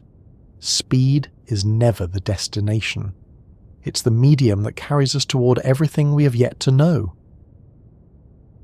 When you begin to move fast enough, time itself starts to behave differently. The clocks don't stop, the universe doesn't bend in ways that the eye can see, and yet something subtle happens. A quiet shift that only becomes apparent when precision replaces intuition. The faster you travel, the slower time passes for you compared to those who remain still. It isn't a theory we can choose to believe or not believe. It's a law of nature, tested and confirmed so many times that it has become one of the most reliable truths in physics. Speed, it turns out, carries weight, and that weight presses not on your body, but on the flow of time itself. This effect, known as time dilation, emerges from Einstein's theory of special relativity published in 1905. The idea sounds simple. The speed of light is constant no matter who measures it or how fast they're moving. That constancy forces everything else, time, distance and motion, to adjust in order to keep the universe consistent. As you approach the speed of light, the energy required to keep accelerating grows toward infinity, and the flow of time for you slows compared to the rest of the universe. It's a strange consequence, but one that has been measured so precisely that it forms the foundation for technologies we use every day. Even the GPS in your phone would fail within minutes if it didn't account for relativity. The satellites that orbit Earth move at about 14,000 kilometers per hour, and because of that motion, their onboard clocks tick slightly slower than those on the ground. The difference is tiny, a few microseconds per day, but enough to shift a location reading by several kilometers if uncorrected. Engineers compensate for it constantly, blending relativity into the background of modern life. Every time you check a map or follow a route, you're quietly relying on the mathematics of time dilation. For astronauts in orbit, the effect is real too. The International Space Station circles Earth at 7.66 kilometers per second. Over 6 months, an astronaut there will experience time passing a fraction of a second slower than people on Earth's surface. It's an imperceptible lag, but it exists, a subtle reminder that motion bends not only space, but the way we experience duration itself. You can think of it this way. Time and space are not separate things. They form a single fabric, a continuum. When you move through space faster, you move through time more slowly, so that the total speed through space-time remains constant. Everyone, everywhere, is always moving through this continuum at the same combined rate. But whether that motion leans more toward space or toward time depends on your velocity. A person standing still moves quickly through time and not at all through space. A particle moving near the speed of light moves mostly through space, and almost not at all through time. This relationship sounds abstract, but it's visible in nature. Certain subatomic particles called muons are created high in Earth's atmosphere when cosmic rays collide with air molecules. These muons have a very short lifespan, they decay in microseconds. By all logic, they should vanish long before reaching the surface, and yet detectors on the ground record them in large numbers. The reason is time dilation. Moving at nearly the speed of light, their internal clocks run slow compared to ours. To them, they decay in the same brief instant. To us, their journey lasts longer. Time stretches for them just enough to let them reach the ground. That same principle applies to every object that moves. It's only noticeable at very high speeds, but it's always present. The faster something goes, the heavier its experience of time becomes, not in the sense of difficulty, but in density. Moments expand, clocks tick more slowly. A perfect illustration of this happens during human spaceflight. When astronauts spend months on the International Space Station, they age very slightly less than their colleagues on Earth. Scott Kelly, who spent almost a full year in orbit, returned to find himself about 5 milliseconds younger than his twin brother Mark, who stayed on the ground. It's not much, but it's measurable, and it's proof that velocity changes the rhythm of being alive. There's a certain poetry in that, though it isn't mystical, it's mechanical, physical, precise. Speed and time trade with each other in a perfect balance. The faster you go, the more you borrow from time to pay for distance. You can't cheat it, and you can't separate one from the other. The cosmos keeps its books meticulously. Imagine for a moment a spacecraft that could travel close to the speed of light. To those aboard, the stars ahead would seem to shift and brighten, their light compressed by motion. The universe around them would contract in the direction of travel, distances shrinking as their velocity grew. Inside the ship, time would slow so dramatically that days might pass for the travellers while years or centuries passed outside. This is not fantasy. It's a direct consequence of relativity.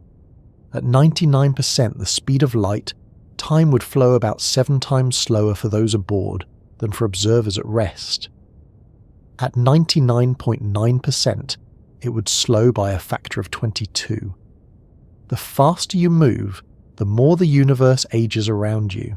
That idea has inspired countless stories, but it's also something scientists take seriously when thinking about interstellar travel. The distances between stars are so vast that, at ordinary speeds, journeys would take tens of thousands of years. Even modest fractions of light speed would make them possible within a human lifetime for those on board. For the rest of the universe, those travellers would be disappearing into time. They would leave home young and return to a world unimaginably older. This interplay between speed and time also raises subtle philosophical questions. If time can flow differently depending on motion, what does that say about the nature of now? Is the present universal, or is it unique to each observer?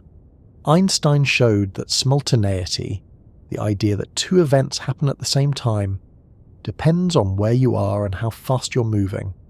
There is no single, absolute now that spans the cosmos. Each observer carries their own version of the present, shaped by their speed and position. The faster we move, the more fragmented the universe becomes. Not in reality, but in perception. That fragmentation doesn't feel real in everyday life because our speeds are slow compared to light. We move at a few hundred kilometers per hour at most, and the differences in time are minuscule. But the universe operates on scales where such effects dominate. In the disks of galaxies, in the jets of quasars, in the rotation of neutron stars, time behaves differently depending on how fast and how massive everything is. When astronomers observe those distant objects, they're seeing snapshots from countless individual nows, each stretched or compressed by velocity and gravity. For us, living on a planet where light takes only fractions of a second to cross the sky, time feels universal. We wake, work, rest, and dream in the same shared rhythm. But the deeper you go into the physics of motion, the more you realize that this shared rhythm is local, a convenience of proximity. The universe doesn't tick uniformly. It flows, bends, stretches, and sometimes almost stops. That slowing of time has another cause besides velocity: gravity. Einstein's general theory of relativity showed that massive objects curve space-time itself, creating what we experience as gravitational pull. The stronger the gravity, the slower time passes relative to regions of weaker gravity. On Earth, this effect is small but measurable. Clocks placed at sea level tick infinitesimally slower than those at mountaintops. Near a black hole, the difference would become extreme. A person orbiting close to its event horizon might experience minutes while centuries pass elsewhere. To an outside observer, they would seem frozen in time. In a sense, both motion and gravity are ways of bending the same fabric. Speed curves time in one direction, mass curves it in another. Together, they define the tempo of the cosmos. Every particle, every planet, every traveller moves to its own beat, synchronized only by the laws that govern all of them.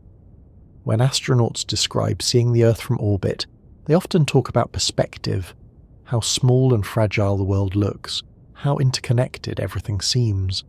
But there's another layer to that perspective, one less poetic, but no less profound. They are literally experiencing time differently. Their watches, their heartbeats, their aging, all of it runs just a little slower than ours. They live in a slightly different frame of time, and when they return, the synchronization happens again. The difference is so small it can be ignored, but it's real. The universe keeps precise accounts. This realization that time itself is elastic changes how we think about speed. It's not just a matter of moving from one point to another. Every acceleration, every orbit, every velocity we achieve changes our relationship with time. The faster we go, the heavier time becomes, stretching behind us like a wake in still water. There's an experiment called Haffler-Keating that demonstrated this beautifully. In 1971, scientists placed atomic clocks aboard commercial airliners and flew them around the world, one eastward, one westward, while a reference clock stayed on the ground. When the planes returned, the clocks disagreed by tiny amounts exactly as Einstein predicted. The eastward plane, moving in the same direction as Earth's rotation, experienced slightly less time. The westward plane, moving against the rotation, experienced slightly more. The difference was only a few hundred nanoseconds, but it was enough. Time had been stretched and compressed simply by motion. From that experiment to the modern space station, the conclusion has never changed. Time is not fixed. It flows differently depending on how you move and where you are. For most of us, those differences are invisible, but for the machines we send across the solar system, they matter. Their onboard clocks drift relative to ours. Their signals arrive shifted, their frequencies changed by velocity. Engineers must constantly correct for these effects or navigation would fail. The universe doesn't forgive imprecision, even at microsecond scales. It's strange then to realize that speed, something we usually associate with energy and power, is also a quiet manipulator of time. The faster we move, the more we stretch our own duration. In some ways, every journey is a small experiment in relativity. When you travel by plane, your life ticks imperceptibly slower than those waiting for you at your destination. When you ride a train, drive a car or orbit a planet, time bends just enough to remind the cosmos that you're in motion. For deep space travel, this becomes more than trivia. If we ever build ships that approach a significant fraction of light speed, the difference will no longer be subtle. A crew might spend a few years travelling to a distant star, only to return and find that centuries have passed on Earth. From their perspective, the trip was brief. From ours, it was an era. Speed would separate civilizations by time itself. That paradox, that travelling faster makes you arrive later in someone else's timeline, is both beautiful and unsettling.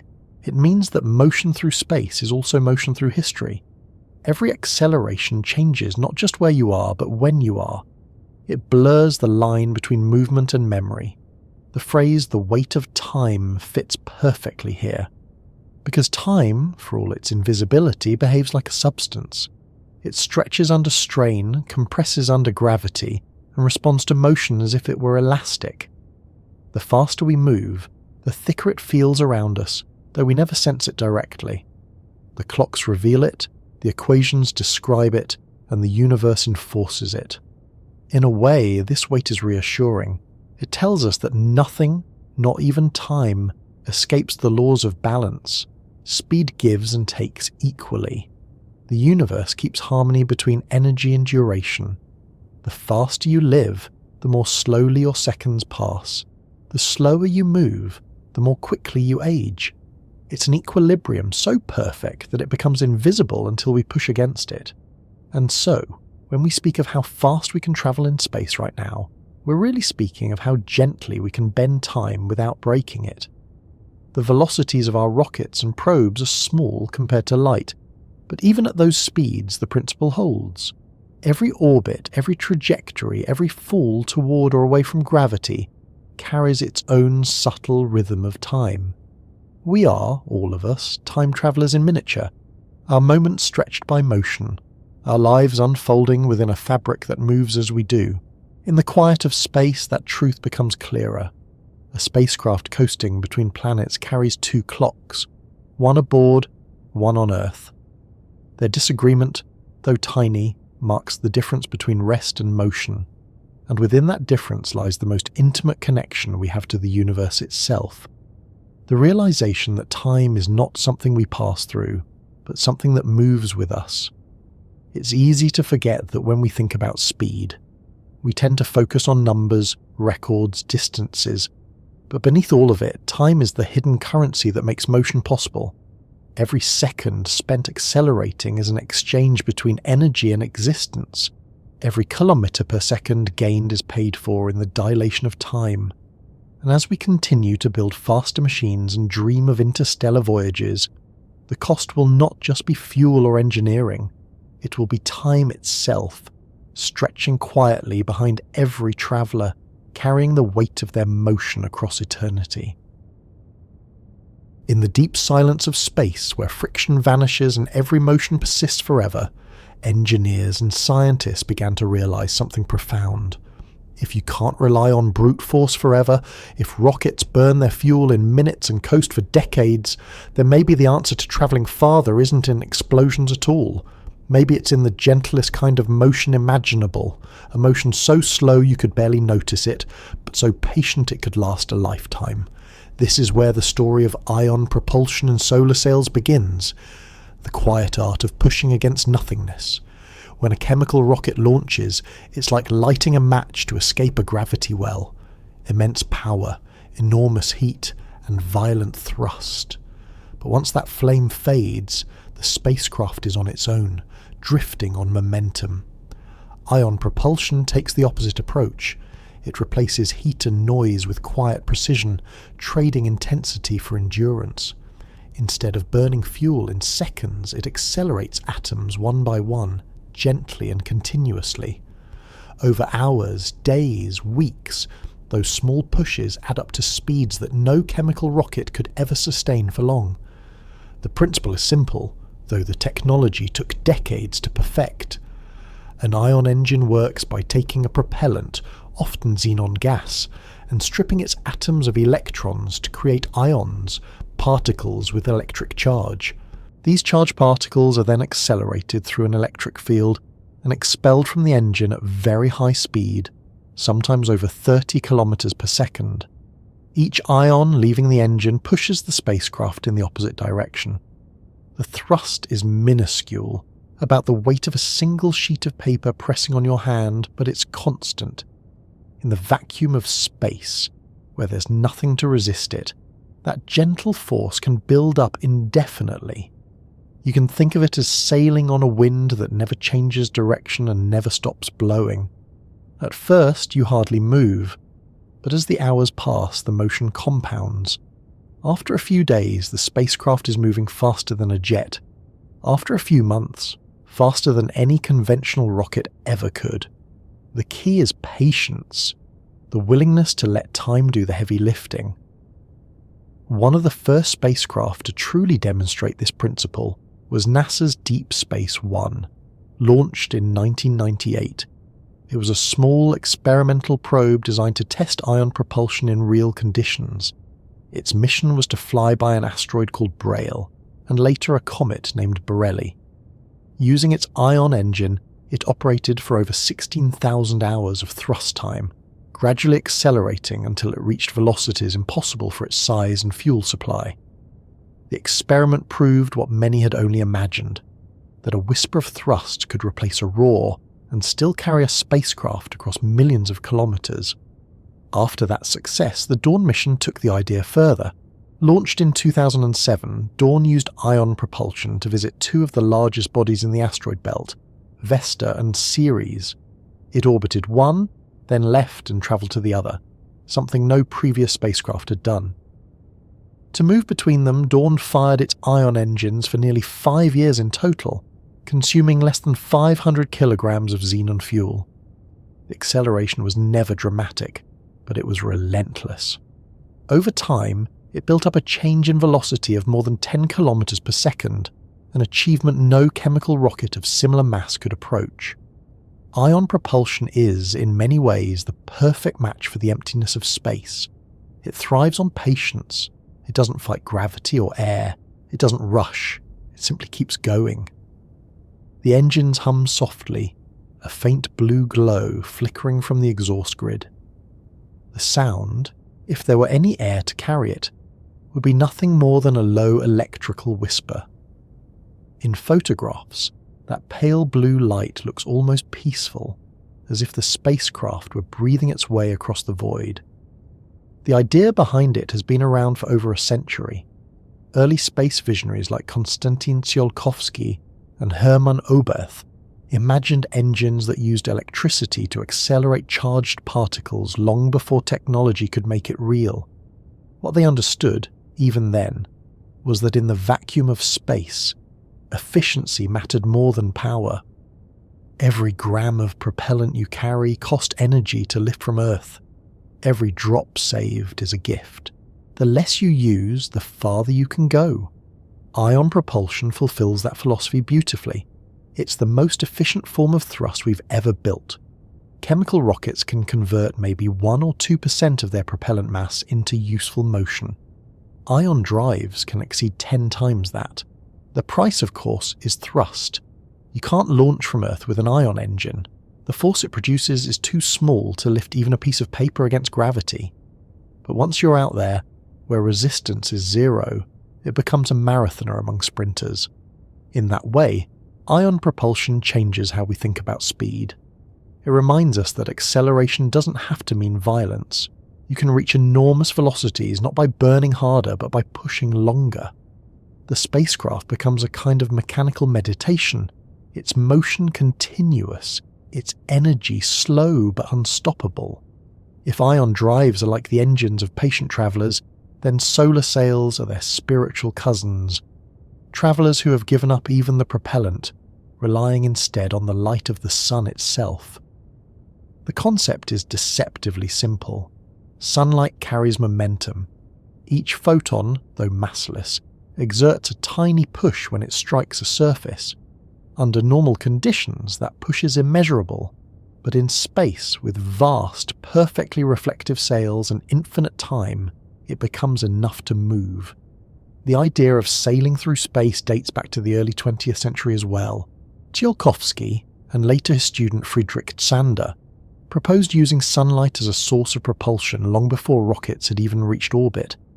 They imagined giant mirrors unfolding in space, their surfaces catching sunlight like wind in canvas. The mathematics worked, but the materials did not yet exist. To make a sail light enough to accelerate and strong enough to survive, humanity had to wait until the age of ultra-thin films and advanced composites. When that era finally arrived, engineers began to test the dream. The Japanese Ikaros mission, launched in 2010, was the first spacecraft to successfully demonstrate solar sailing in interplanetary space. It deployed a sail 20 meters across, made of material only a few micrometers thick. Once unfolded, sunlight began to push against it, and the spacecraft responded, its trajectory slowly bending away from pure gravitational paths. No engines, no fuel, just light. The acceleration was small, less than 1 millimeter per second squared, but it was enough to change the orbit measurably. That same principle has since inspired private and international projects. The planetary society's light sail missions, for example, have shown that even small, crowd-funded spacecraft can use sunlight for propulsion. The second light sail, launched in 2019, used a sail about the size of a boxing ring and demonstrated controlled flight in Earth orbit purely from solar pressure. It adjusted its orientation to angle the sail, turning the light into navigation. Each photon became a partner in movement. Solar sails have no moving parts, no exhaust, no fuel tanks. Once deployed, they can operate indefinitely as long as sunlight exists. The only real limit is patience and distance. As a spacecraft travels farther from the sun, the light weakens and the push becomes fainter. Near Earth, the force on a typical sail might be about 9 micronewtons per square meter. By the orbit of Jupiter, it's 25 times weaker, but clever designs can compensate by using large surfaces, lightweight materials, and eventually powerful lasers from Earth to boost the pressure. That last idea, laser propulsion, could turn solar sailing from a poetic experiment into an interstellar tool.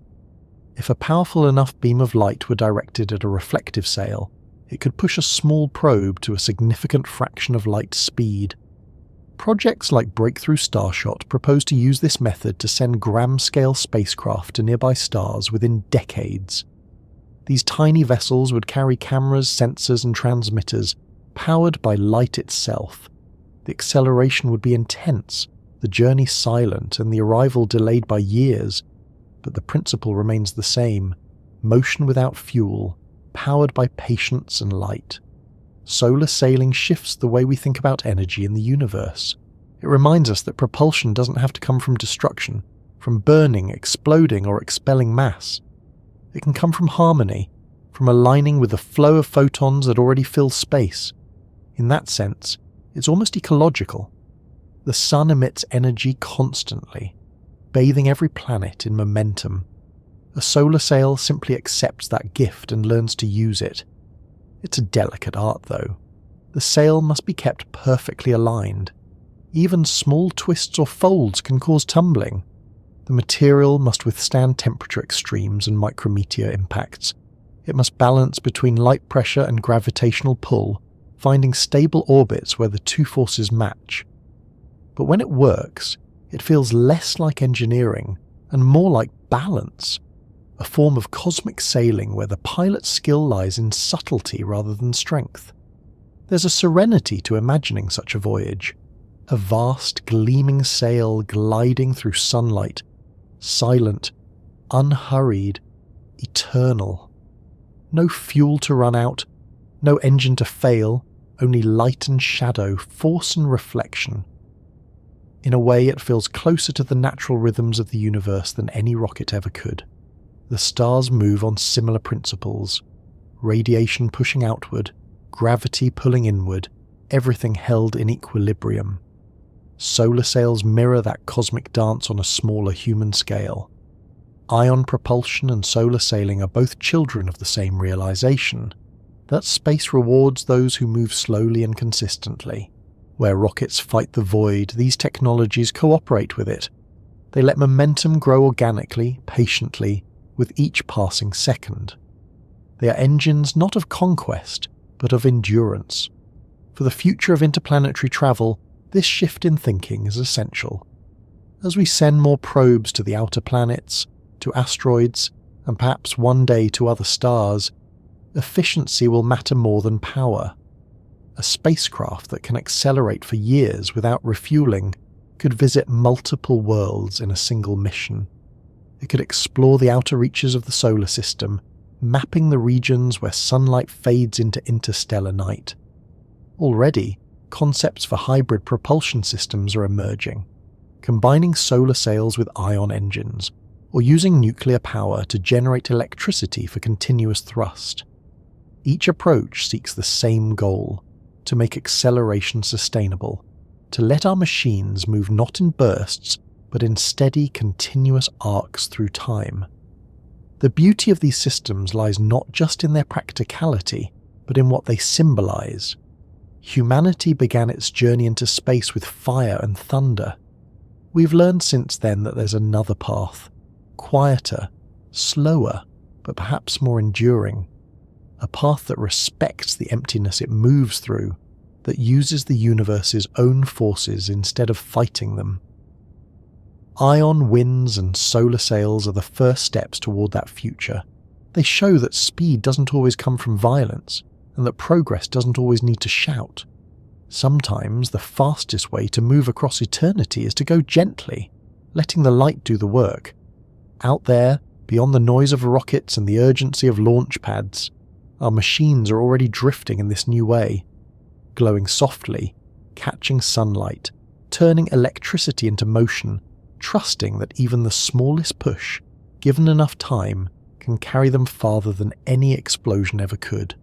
And as they move, they teach us something about patience, about how travel through the cosmos isn't a race, but a conversation, between mass and light, between energy and time, between us and everything that waits beyond.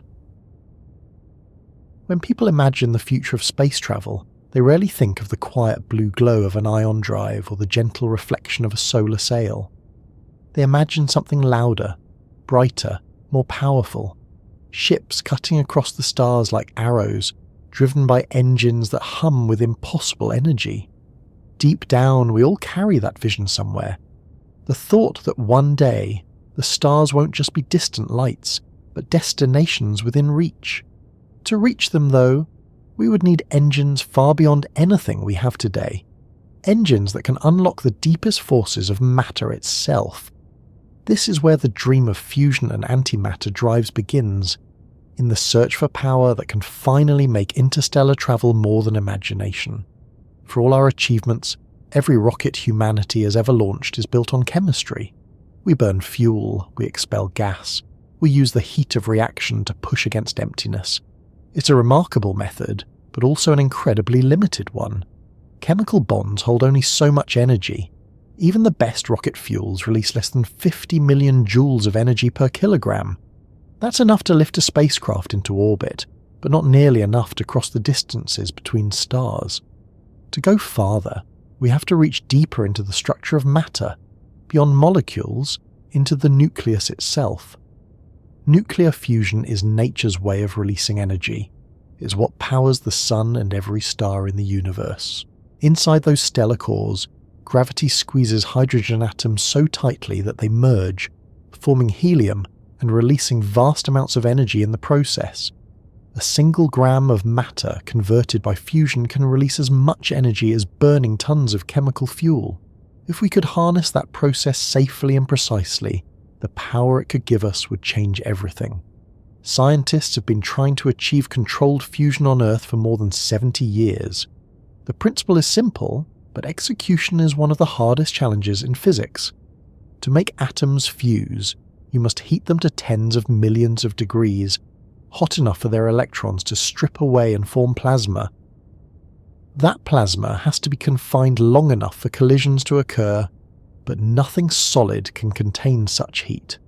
So engineers use magnetic fields, creating invisible cages that hold the plasma in place. The most advanced fusion experiments today, like ITER in France or smaller private projects around the world, are edging closer to that goal, producing bursts of energy that prove the concept, though still consuming more power than they produce. For space travel, fusion has always been the ultimate dream because of its efficiency. Unlike fission, which splits heavy atoms and produces radioactive waste, fusion uses light elements, isotopes of hydrogen such as deuterium and tritium, and produces mostly helium. The fuel could, in theory, be gathered from oceans, gas giants, or even interstellar hydrogen. The specific energy, the amount of energy per unit mass, is millions of times greater than that of chemical fuel. That means a spacecraft could carry far less propellant and still achieve speeds that chemical rockets could never approach. Several designs for fusion-based propulsion have been proposed. One of the earliest came from the 1950s and 60s, during the peak of the space race, when optimism about atomic power was at its height. It was called Project Orion, and its concept was bold to the point of absurdity. Instead of carrying a continuous reactor, the Orion spacecraft would propel itself by ejecting small nuclear bombs behind it and riding the shockwaves. Each explosion would push against a massive metal plate at the back of the ship, cushioned by shock absorbers. Theoretically, such a design could reach tens of thousands of kilometers per second, perhaps even close to 1/10 the speed of light. The engineering was feasible, the politics were not. Detonating hundreds of nuclear devices in or near Earth's atmosphere was, understandably, unacceptable. The project was cancelled, but the idea persisted in other forms. Later concepts, like Project Daedalus in the 1970s, imagined using inertial confinement fusion, compressing pellets of deuterium and helium-3 with lasers or electron beams to generate thrust. Each micro-explosion would produce a pulse of energy that could be directed out the back of the spacecraft, accelerating it gradually over years. Project Daedalus was designed as an interstellar probe intended to reach Barnard's star, about 6 light-years away within 50 years. To do so, it would accelerate for several years, reach about 12% of the speed of light, then coast the rest of the way. It was an audacious proposal, but grounded in real physics. The only barrier was engineering, building a fusion engine that could ignite repeatedly and safely in the vacuum of space for decades. More recent ideas build on the same foundation. The British Interplanetary Society's successor study, Project Icarus, updated Daedalus with modern technology. Other designs, like the fusion-driven rocket from the University of Washington, explore magnetically confined plasma to direct thrust efficiently. The principle remains constant: release the binding energy of atomic nuclei, control it, and use it to push forward. The energy yield is immense. Even a small amount of fusion fuel could accelerate a spacecraft continuously for years. If we ever build such engines, they could make the entire solar system accessible within human lifetimes. A fusion-powered spacecraft could reach Mars in weeks, the outer planets in months, and interstellar space within decades. The challenge isn't in physics anymore, it's in control, containment, and scale.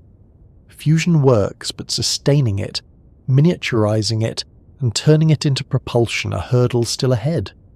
And beyond fusion lies something even more extreme: antimatter. Of all the ideas in propulsion, antimatter remains the most efficient, the most elegant, and the most distant from practicality. It is also the purest expression of Einstein's famous equation, E mc2. When matter meets antimatter, they annihilate completely, converting their entire mass into energy. No waste, no leftover atoms, only pure photons or other particles of energy. A single gram of antimatter reacting with a gram of ordinary matter would release as much energy as the Hiroshima bomb. That's not theory. It's been observed countless times in particle accelerators. The problem is production and storage. Antimatter doesn't exist naturally in large amounts. It has to be made by colliding particles at high energies. The process is incredibly inefficient. To create even a few nanograms requires massive accelerators and enormous power input. At current rates, producing a single gram would take millions of years and unimaginable expense. Even if we could produce it, storing antimatter safely is another problem. It can't touch the walls of a container because it would instantly annihilate with normal matter. Scientists use magnetic or electric traps to hold it suspended in a vacuum, isolated by fields. These systems work for tiny quantities, enough for experiments, not for propulsion. But the idea persists because of its potential. An antimatter engine could, in theory, achieve efficiency close to 100%. No other reaction known to physics can match it. One concept envisions using antimatter to catalyze fusion, using the energy from tiny annihilations to ignite small fusion reactions, combining the strengths of both methods. This would require only micrograms of antimatter, far less than pure annihilation drives, and could make interstellar propulsion conceivable. NASA's studies in the early 2000s explored these ideas seriously. Papers from its Breakthrough Propulsion Physics program analysed antimatter fusion hybrids, estimating that a few kilograms of fuel could accelerate a spacecraft to 1/10 of light speed. Other researchers proposed magnetic nozzle designs to direct the resulting plasma into thrust. The challenge, as always, was not in physics, but in implementation. How do you build and control something so powerful, so precise, and so dangerous? These engines exist for now in the realm between science and dream. But dreams, in science, have a way of becoming blueprints. The history of propulsion is full of ideas that once seemed impossible: rockets, ion drives, sails of light, and each eventually found its place in reality. Fusion and antimatter might be no different. Given enough time, patience, and reason to reach farther, humanity has a habit of catching up to its imagination. The dream of these engines also tells us something about our relationship with speed itself. As our methods of travel become more advanced, the violence fades. The explosions get smaller, the processes more refined, the motion more continuous. Fusion and antimatter represent not chaos, but control. They're about mastering the smallest scales of nature, turning the structure of atoms into pathways for exploration. In that sense, the future of propulsion mirrors the evolution of understanding. We began by pushing against the ground, then against the air, then against the very fabric of gravity. Each step took us deeper into the mechanisms that make motion possible. Fusion and antimatter are simply the next layers, the most intimate conversation we can have with matter itself. To travel faster, we have to listen to what matter is willing to give. If a fusion engine ever powers a ship between stars, its glow won't be fire or smoke. It will be plasma confined in magnetic rings, shimmering like aurora. It will hum quietly, almost peacefully, as streams of charged particles curve along magnetic lines before escaping through the nozzle. Each atom of fuel will contribute a fraction of a second's acceleration, and together, over years, they will carry the ship to speeds no human eye could comprehend. There will be no sense of motion, no sound, no wind. Just the hum of containment fields and the slow, steady growth of velocity. Inside such a ship, time would begin to stretch again, just as relativity predicts. As velocity increased, years aboard might correspond to decades outside. The journey would blur the distinction between speed and duration. For the crew, progress would feel slow but constant. For those left behind, it would become myth. The ship would disappear into deep space, its radio signals delayed by light years, its destination a point of faith. That's what makes the dream of fusion and antimatter drive so compelling. It's not just about efficiency or energy, it's about endurance, about building something that could last long enough to outlive its creators, to continue moving long after memory fades. The Voyagers, our swiftest machines today, will one day fall silent. A fusion-powered craft could continue indefinitely, its reactors burning until even starlight grows faint. It's easy to think of such possibilities as distant, but every technology begins that way. The first people to imagine spaceflight were considered dreamers too. What changed wasn't the dream. It was our ability to turn patience into power. That process is still unfolding. Laboratories continue to push fusion closer to practicality. Particle physicists continue to refine methods for handling antimatter. Every small step is part of the same long acceleration. Someday, when those systems converge, our descendants might look back at our rockets the way we look at wooden ships, noble but primitive. They'll measure journeys in fractions of light speed, not kilometers per second. They'll use reactors that turn hydrogen directly into motion, sails that ride on laser light, and engines that turn annihilation into gentle thrust. To them, the space between stars will seem vast but not infinite. Until then, the dream endures. Fusion and antimatter remain our lighthouses, far ahead, unreachable for now, but visible enough to guide us forward. They remind us that the universe isn't closed to us. It's just waiting for us to learn how to move within its terms, and as our understanding deepens, so does the quiet humility that always follows speed. For all our power, the stars remain immense, and time remains slow. The faster we learn to travel, the more we realize that the true achievement isn't motion itself, but the patience to keep chasing it. Because every new engine from fire to fusion begins with the same desire, to move, to know, to see what lies beyond the next horizon. Out there, in the silence that waits between the stars, the engines we dream of building would not just propel ships. They would carry curiosity itself, burning softly through the dark, transforming matter into motion and motion into meaning. There's a point somewhere between imagination and physics where speed stops being a question of technology and becomes a question of nature itself. It's the point where engines, materials, and endurance no longer matter, because the universe has drawn a line that nothing can cross. That line is the speed of light, 300,000 kilometers per second, an exact figure that seems arbitrary until you realize it isn't. It's not just the speed of light, it's the speed of causality, of information, of everything that can ever be known or moved or felt. It is the fastest possible pace at which reality itself allows change to travel. In that sense, it isn't a number at all. It's a boundary woven into the fabric of existence. The concept of a cosmic speed limit feels counterintuitive at first. We're used to thinking that with enough power, we can make anything go faster. Cars become faster with better engines, planes with stronger turbines, rockets with bigger fuel tanks. Why should there be a point beyond which speed is impossible? The answer lies in how the universe holds its structure together. Motion, energy, and time are not separate things. They are different faces of the same geometry. To move faster is to distort that geometry, to change the rhythm of time, to alter the scale of space. As velocity approaches the speed of light, those distortions grow until they resist further change completely.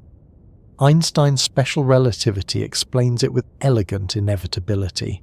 As an object accelerates, its energy increases, but so does its effective mass. Each increment of speed demands more and more energy, because the object becomes harder to push.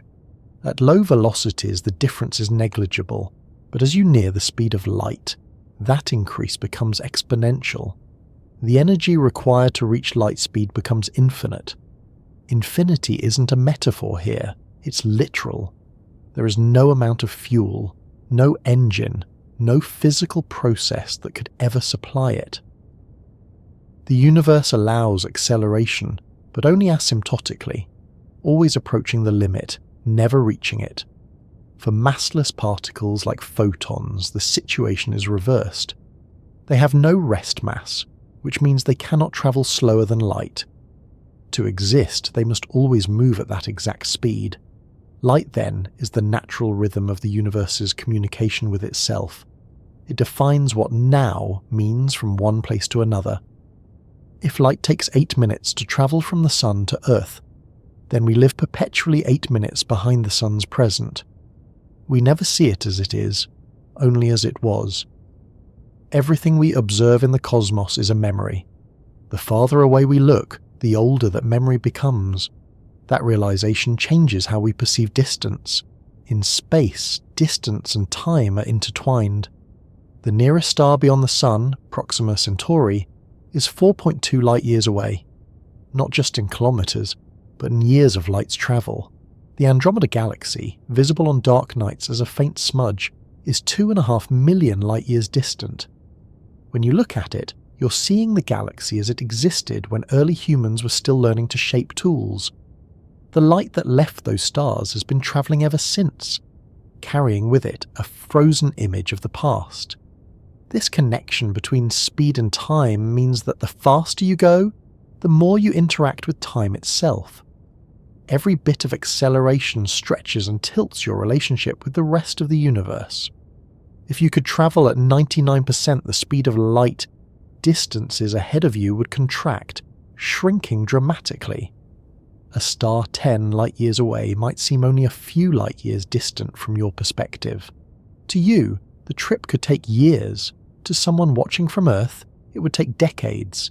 Time and space fold inward, keeping the speed of light fixed for everyone. The universe balances itself perfectly. That constancy is what gives relativity its strange beauty. No matter how fast you move, light always travels away from you at the same speed. You could chase a beam of light through space, accelerating endlessly, and yet the light would never slow relative to you. The laws of physics don't bend to convenience, they preserve symmetry. Light speed isn't a ceiling in the traditional sense. It's more like the fabric of reality itself, the rate at which cause and effect can propagate. Some people imagine that if we could find a loophole, a way to go around the rules rather than through them, we might surpass that boundary. And in theoretical physics, those ideas have names: wormholes, warp drives, Alcubierre bubbles, constructs that rearrange space-time itself rather than moving through it. The principle behind them isn't faster motion, but geometry. If you can contract space ahead of you and expand it behind you, you could, in theory, arrive somewhere faster than light would have travelled the distance, without ever locally exceeding the speed limit. The math for such things exists. Miguel Alcubierre's 1994 paper described a warp bubble solution to Einstein's equations in which a region of space-time moves relative to surrounding space. Inside that bubble, a ship would remain stationary, experiencing no acceleration. Outside, the universe would shift around it. The problem is energy. The amount of negative energy, a form of mass energy with repulsive gravity, required to create such a bubble would exceed the mass of entire stars. Even optimistic revisions reduce it only to planetary scales, and that's before accounting for stability or safety. In simpler terms, it works on paper, but the paper is the only place it works. Still, the dream persists, because the alternative, accepting light speed as an absolute limit, feels confining. The universe is vast beyond comprehension. The nearest habitable planets, if they exist, are light years away. With chemical rockets, it would take tens of thousands of years to reach them. Even with advanced fusion or antimatter propulsion, it would take decades or centuries. Against such scales, the human lifespan feels small, fragile, almost irrelevant. And yet, this is the reality our physics offers. Accepting the speed limit of the universe doesn't have to mean giving up on exploration. It means reframing what exploration looks like. Instead of racing across space, we expand our presence slowly, in stages. We build stations, colonies, and networks. We send machines first, then signals, then seeds of life that can grow and adapt over generations. Each step builds on patience, not defiance. There's something profoundly human in that patience. Our species has always lived under limits of gravity, of air, of distance, and each time we've turned limits into tools. We learn to use lift to overcome weight, to use combustion to fight drag, to use orbital mechanics to turn gravity itself into a partner. The speed of light might be our final boundary, but even that can be turned into understanding. The constant C appears everywhere in physics. It links energy and mass, electric and magnetic fields, matter and radiation. It's the conversion factor between the measurable and the mysterious. In that sense, it's less of a limit and more of a language, the way the universe keeps its laws consistent across every scale. When we say nothing can travel faster than light, we're really saying that the structure of reality is self-consistent. Nothing can outrun causality. No effect can precede its cause. The universe protects the sequence of events, preserving coherence like the rhythm of a heartbeat. And yet, it's impossible not to imagine what lies beyond that rhythm. What would it mean to move faster than light? Time itself would begin to unravel. From one frame of reference, you might appear to arrive before you left. Cause and effect would trade places. Paradoxes would multiply, events influencing their own origins, information looping endlessly. The very concept of history would lose meaning. The speed limit isn't arbitrary. It's the rule that keeps time itself from collapsing. The closer we approach that limit, the more pronounced its effects become. At 99.99% of light speed, time dilation turns hours into years. The energy cost becomes astronomical. Every gain in speed brings diminishing returns. More energy, less progress. It's as if the universe is whispering that the destination is less important than the journey. The laws of physics don't forbid ambition, but they insist on patience. Particles, however, give us glimpses of what extreme speeds look like. In accelerators like CERN's Large Hadron Collider, protons are pushed to within a fraction of a percent of light speed. Their mass increases more than 7,000 times. Their time dilates so much that particles with lifespans measured in microseconds survive for minutes.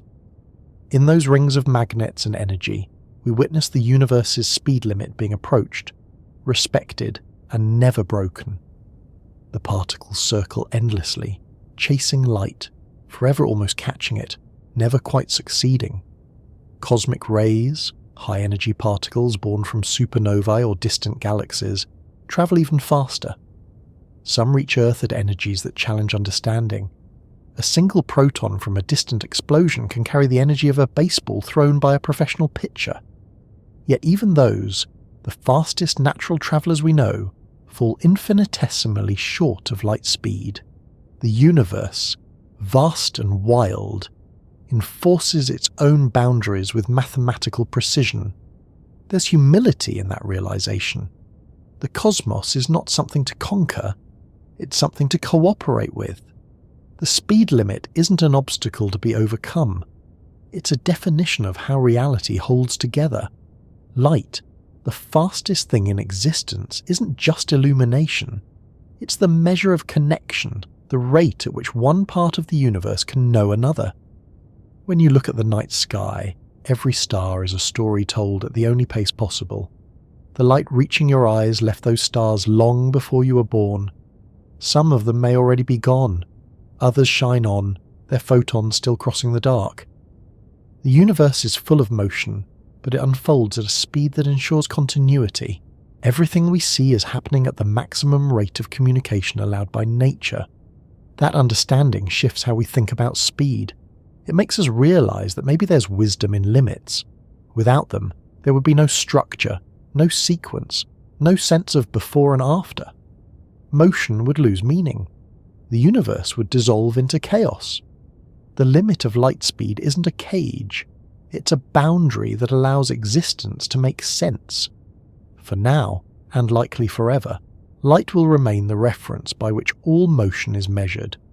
Our spacecraft, no matter how advanced, will always move in comparison to it, always in its shadow, always slower. But that doesn't diminish what we can achieve. Travelling at a fraction of light speed would still make the stars reachable over generations. Our descendants may one day live aboard ships that carry their great-grandchildren to new worlds. The journey might take centuries, but the motion will continue. The universe's patience is infinite, and ours can grow to match it. Even now, we already live by light's rhythms. Every image from a telescope, every signal from a probe, every radio wave from a distant craft, all are carried on photons travelling at that immutable pace. We're already moving within the universe's limit, using it not as a barrier, but as a bridge. The very constant that forbids faster travel also makes communication possible. It connects us, defines us, and keeps the universe coherent. When we finally understand that truly and deeply, the speed limit of the universe stops feeling like a restriction and starts feeling like harmony. A law not of denial, but of balance. Light doesn't just travel through space, it threads space together. It ensures that every action, every atom, every thought that unfolds within the cosmos happens in rhythm with everything else. And in that rhythm, there's comfort. The stars are not outpacing us. They're waiting patiently, sending light at the only speed that can exist. We may never match them, but we can learn to move in tune with them, slowly, deliberately and in keeping with the laws that hold the universe steady. The cosmos doesn't rush. It never has. It moves at the pace of light, the pace of understanding, the pace of what's possible. And perhaps that's enough. Because in a universe defined by limits, it's not how fast we can go that defines us. It's how gracefully we learn to move within the rules, and how far those rules still allow us to dream. In the emptiness between stars, speed begins to lose meaning. You can be moving at tens of thousands of kilometers per second, and yet it feels exactly like standing still. There's no wind, no vibration, no shifting horizon to remind you of motion. Space offers no reference points. Without a nearby planet or a passing star, there's nothing to mark your progress. Even light itself, the great measure of the universe, travels beside you in silence, revealing only what it has already left behind. Out there, motion becomes an illusion, something that exists in mathematics and telemetry, but not in sensation. It's a strange contradiction. Every spacecraft humanity has ever launched moves at incredible speed, yet none of them feel it. They drift, serene and constant, surrounded by a stillness that defies intuition. The Voyager probes, the fastest objects ever to leave the solar system, have been travelling for nearly half a century. They've crossed more than 20 billion kilometres, and yet, if you were inside one of them, there would be no sense of flight, no rushing blur, no forward momentum at all. You would simply exist in a quiet room, floating in the dark, while the stars remained frozen around you. That stillness is not deception, it's physics. Motion is relative. It only becomes visible when compared to something else. On Earth, we feel motion because of friction and air resistance. A car vibrates, a plane rumbles, a rocket shakes as it pushes against gravity and atmosphere. But once you escape those boundaries, the feeling vanishes. A spacecraft in deep space coasts perfectly, free from resistance. It doesn't slow down. It doesn't speed up unless pushed. It doesn't drift off course unless acted upon. This is Newton's first law in its purest form. An object in motion remains in motion, unchanged, infinite, silent. It's almost ironic that in the pursuit of speed, we've created an environment where speed ceases to matter. A rocket launch is violent. Acceleration presses the body into the seat, instruments tremble, and the air roars. But once the engine's cut off, the transition is absolute. The noise stops, the weight disappears. The human body, so used to constant cues of movement, finds none. In orbit, astronauts often describe a profound calm. The spacecraft becomes a floating island. Without reference, your brain quickly redefines stillness. You can be circling Earth at 28,000 kilometers per hour, and yet the pen you release drifts beside you, as if time has stopped. Deep space takes that sensation even further. Far from Earth, the visual cues of motion vanish completely. There's no rising or setting of horizons, no clouds rushing past. The stars are too far away to show parallax, too stable to provide a sense of passage. Even nearby planets move slowly across the black, shifting over days, not moments. A spacecraft can accelerate for months, gaining thousands of meters per second of velocity, and yet inside nothing changes. The stillness is perfect. That absence of sensation can be unsettling. Our perception of movement is tied to contrast, sound against silence, air against skin, light against shadow. Space removes those contrasts. There is no medium to carry sound, no resistance to push back, no fixed point to measure against. Everything becomes relative to the observer. To someone drifting in deep space, you are at rest. To someone on Earth, you're moving faster than anything they can imagine. Both views are true, and neither holds more reality than the other. This relativity of motion is one of the quietest lessons space teaches us. There is no universal centre, no absolute stillness. Every motion is mutual, every speed reciprocal. Earth spins on its axis at over 1,600 kilometers per hour, orbits the Sun at nearly 30 kilometers per second, and the entire solar system moves around the Milky Way at about 220 kilometers per second. The galaxy itself drifts through space toward others at hundreds of kilometers per second more. Yet, we feel none of it.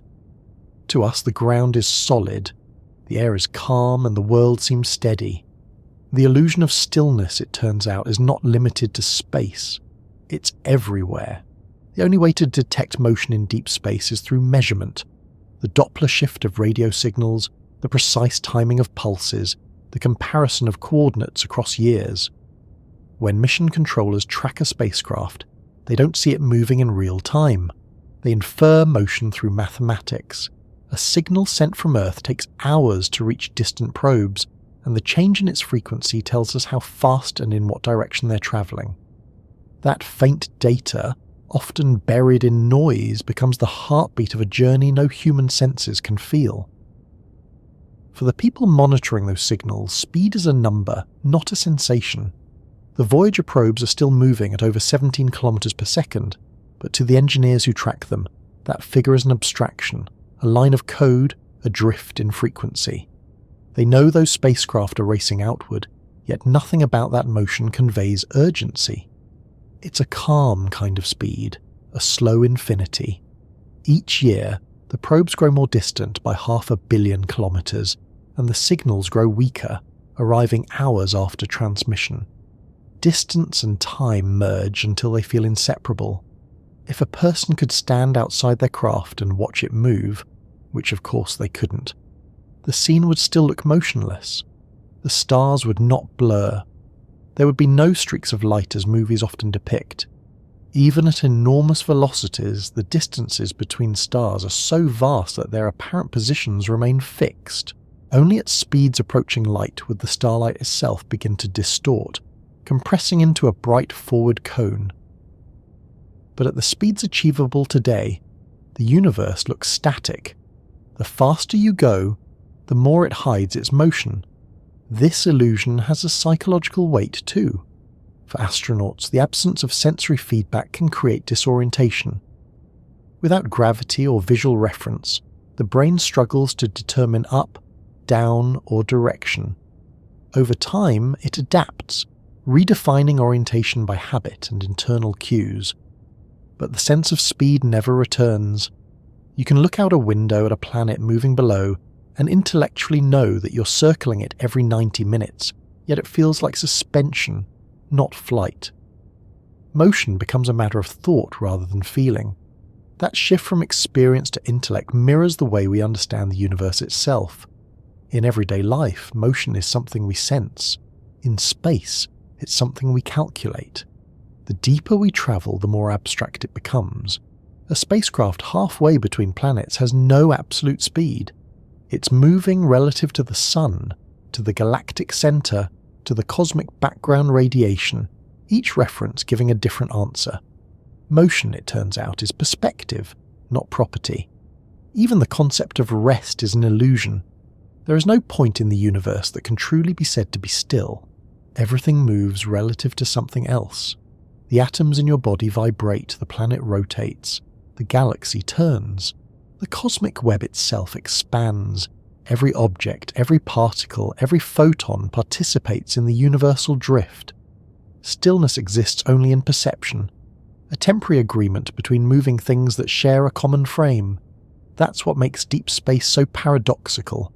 It feels like stillness, but it's the purest form of motion. Every atom of a spacecraft races through space at immense velocity.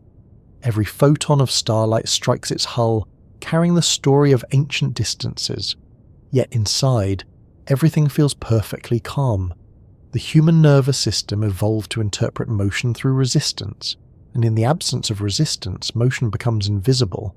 You could be travelling fast enough to circle Earth in seconds, and it would feel like floating in a quiet room.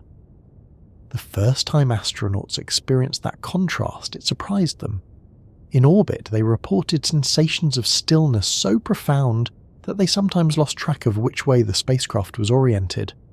Only the Earth moving beneath them revealed motion at all. Beyond orbit, in lunar travel, even that vanished. On the way to the Moon, the spacecraft coasted between gravity fields, and inside, it was utterly silent. The hum of equipment replaced the roar of engines. The only evidence of travel was the slow, steady change of view outside the windows. The Earth shrinking, the Moon growing. In interplanetary space, that stillness becomes even more profound. Spacecraft on their way to Mars, Jupiter, or beyond spend most of their journey coasting. The engines fire for minutes or hours at most, then shut down. The rest is momentum. Days and weeks pass with nothing to mark motion except the shifting of numbers on instruments. A spacecraft doesn't feel fast or slow.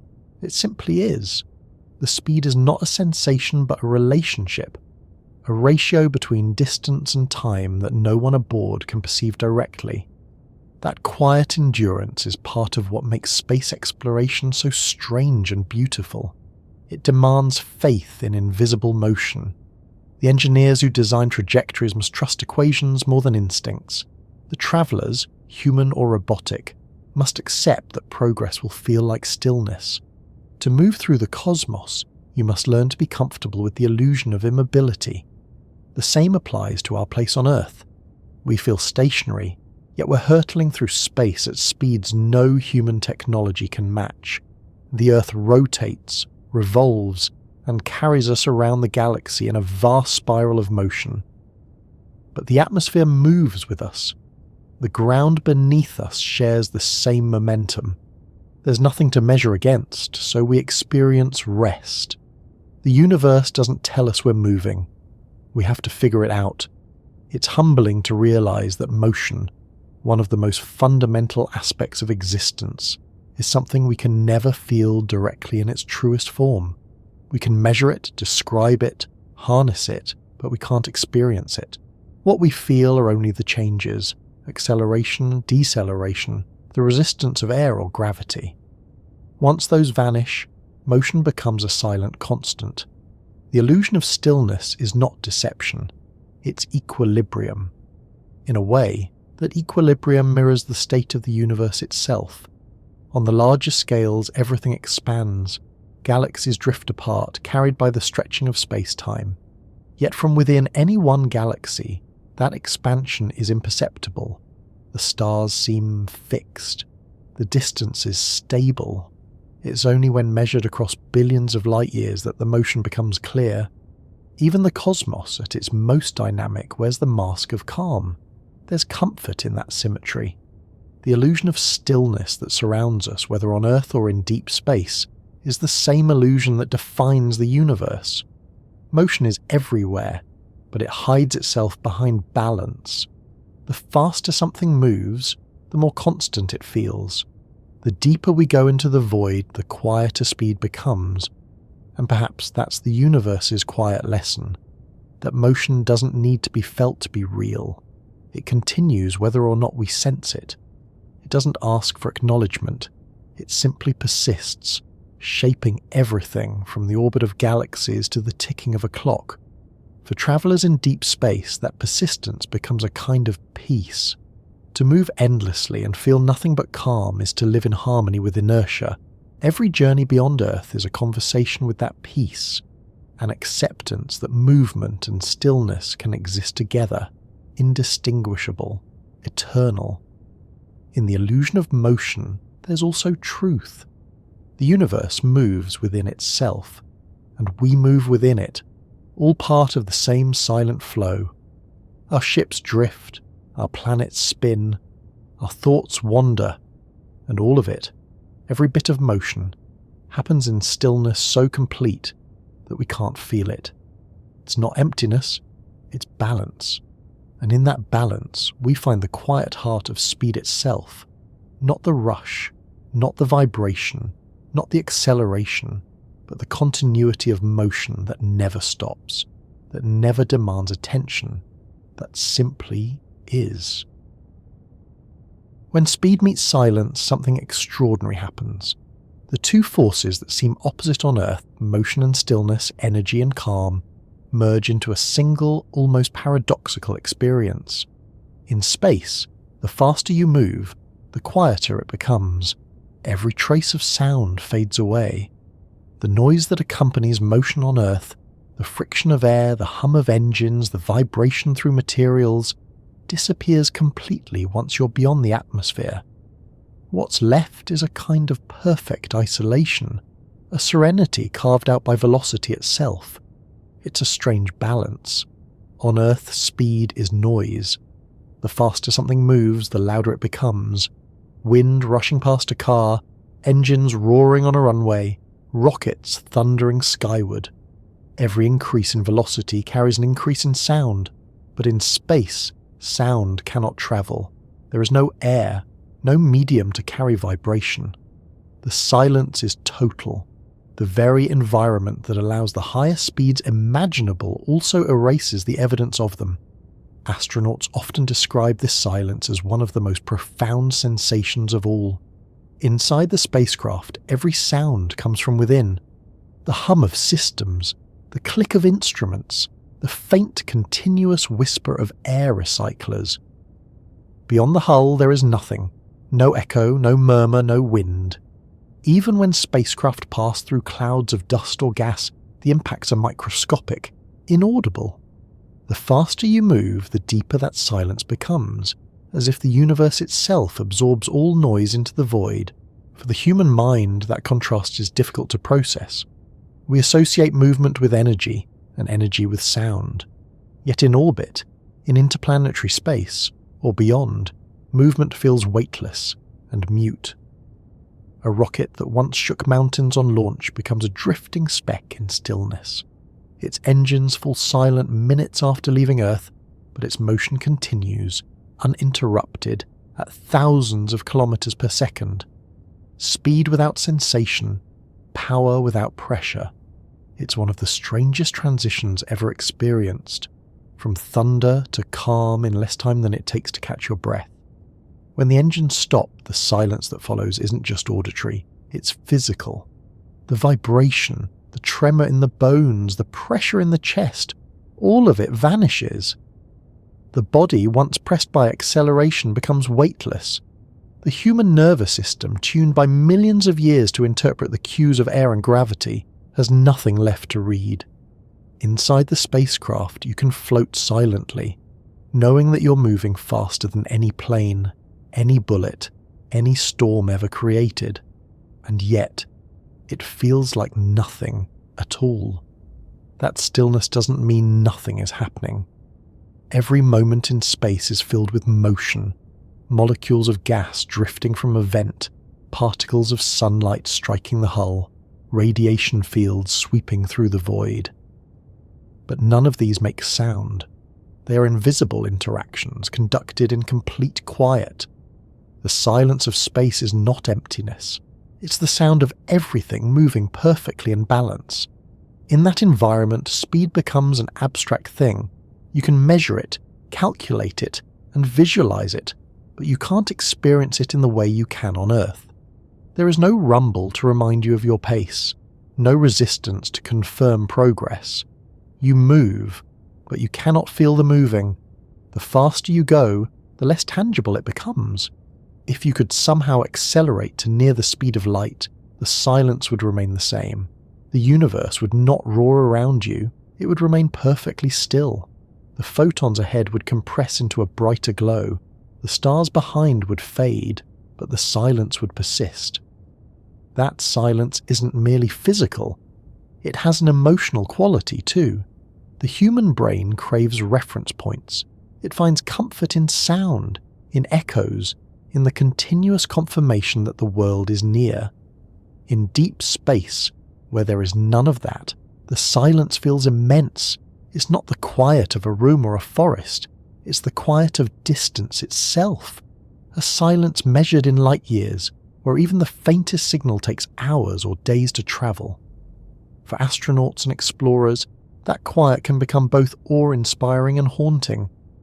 Some describe it as peaceful, a tranquility so complete it feels sacred. Others find it unsettling, a kind of sensory vacuum that reminds you just how far from home you are. In that silence, every thought grows louder, every breath more noticeable, every heartbeat an echo of the life you carry into the void. Speed and silence together create a mirror, one that reflects the fragility of perception. There's also a paradox in how silence amplifies meaning. On Earth, noise is constant, so we tune much of it out. In space, every sound becomes important. A faint buzz from a sensor, a click from a valve, a radio transmission. Each carries weight because it breaks the endless quiet. That quiet becomes a medium for awareness. The faster you move through it, the more acutely you feel your isolation, the thin boundary between human presence and everything else. Inside a spacecraft, the sounds of life are small but persistent.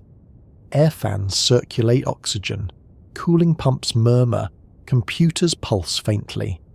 Those sounds are reassuring. They mean the systems are still working, the environment still stable.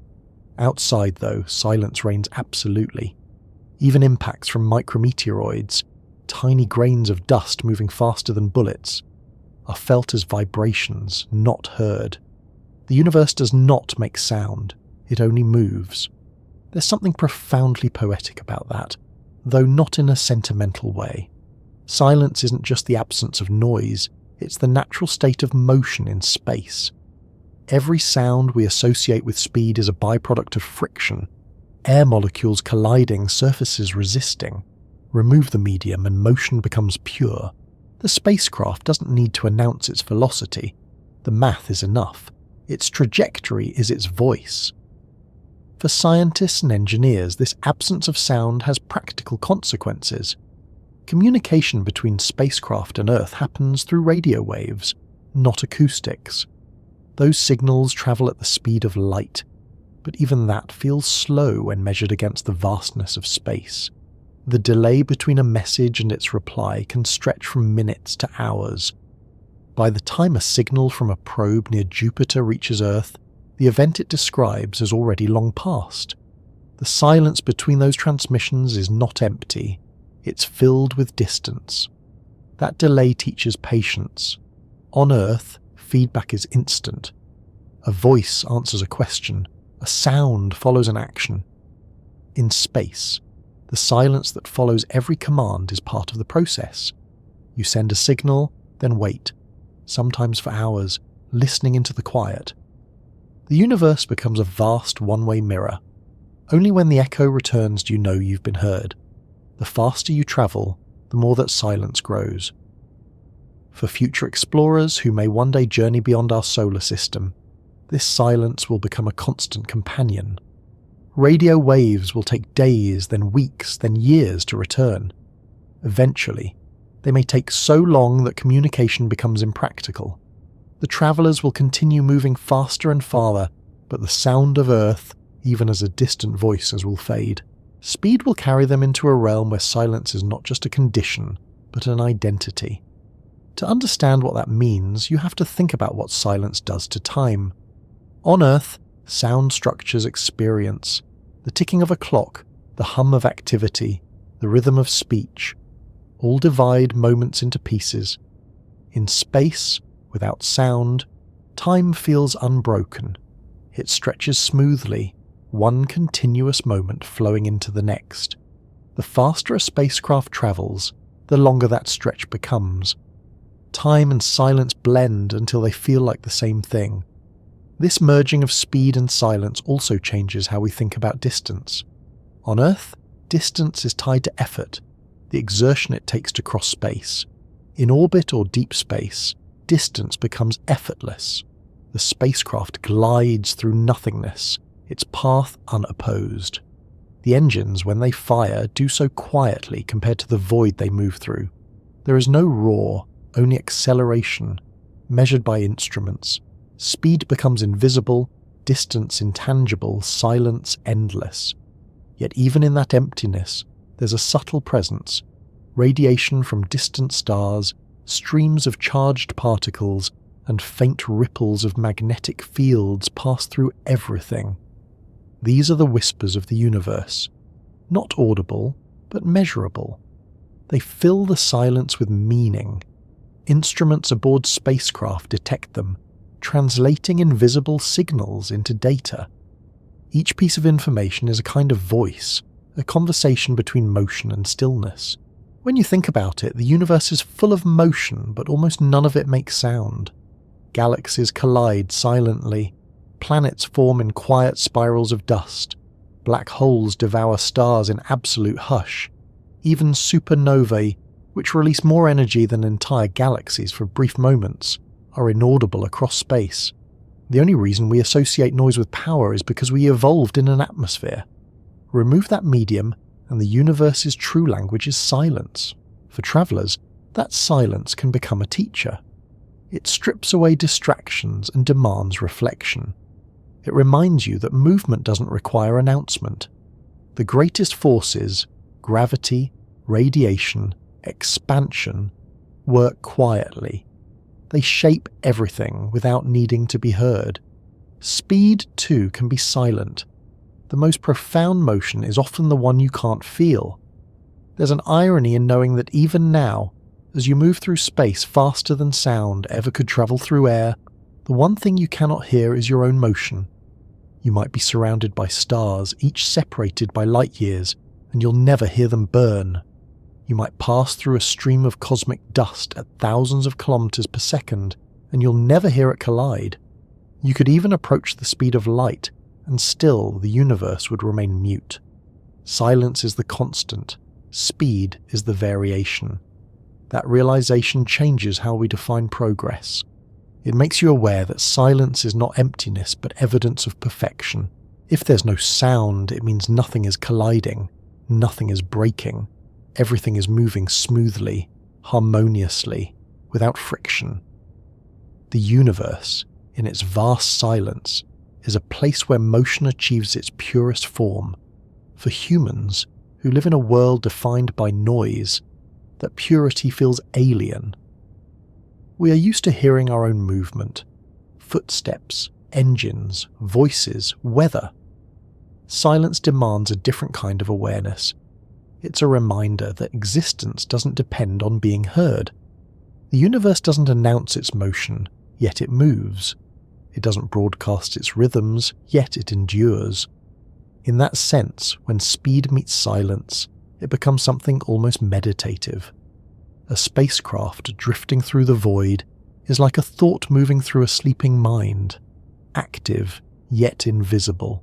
The faster it goes, the deeper that stillness becomes. Motion and silence become inseparable, each amplifying the other until they form a single, continuous experience, the quiet persistence of movement across eternity. There is no finish line in that silence, no sense of arrival. The only markers of progress are the data sent back, the changing distance to stars, the faint adjustments in light and gravity. But the silence itself never ends. It's the one companion that follows every traveller, from the first rocket to the last probe, from orbit to interstellar space. And in that silence, speed finds its truest meaning. It's not a roar or a rush. It's not the thrill of passing scenery. It's the ongoing act of motion through nothingness, a perfect continuity that needs no sound to prove it exists. In that sense, when speed meets silence, it becomes indistinguishable from stillness. And perhaps that's the universe's quiet way of reminding us that every journey, no matter how fast, is also an exploration of peace. The story of humanity's speed is, at its core, a story of longing. Every machine we've ever built to move faster, every rocket that has left the ground, every equation written to predict motion, has carried the same impulse, to reach what lies beyond.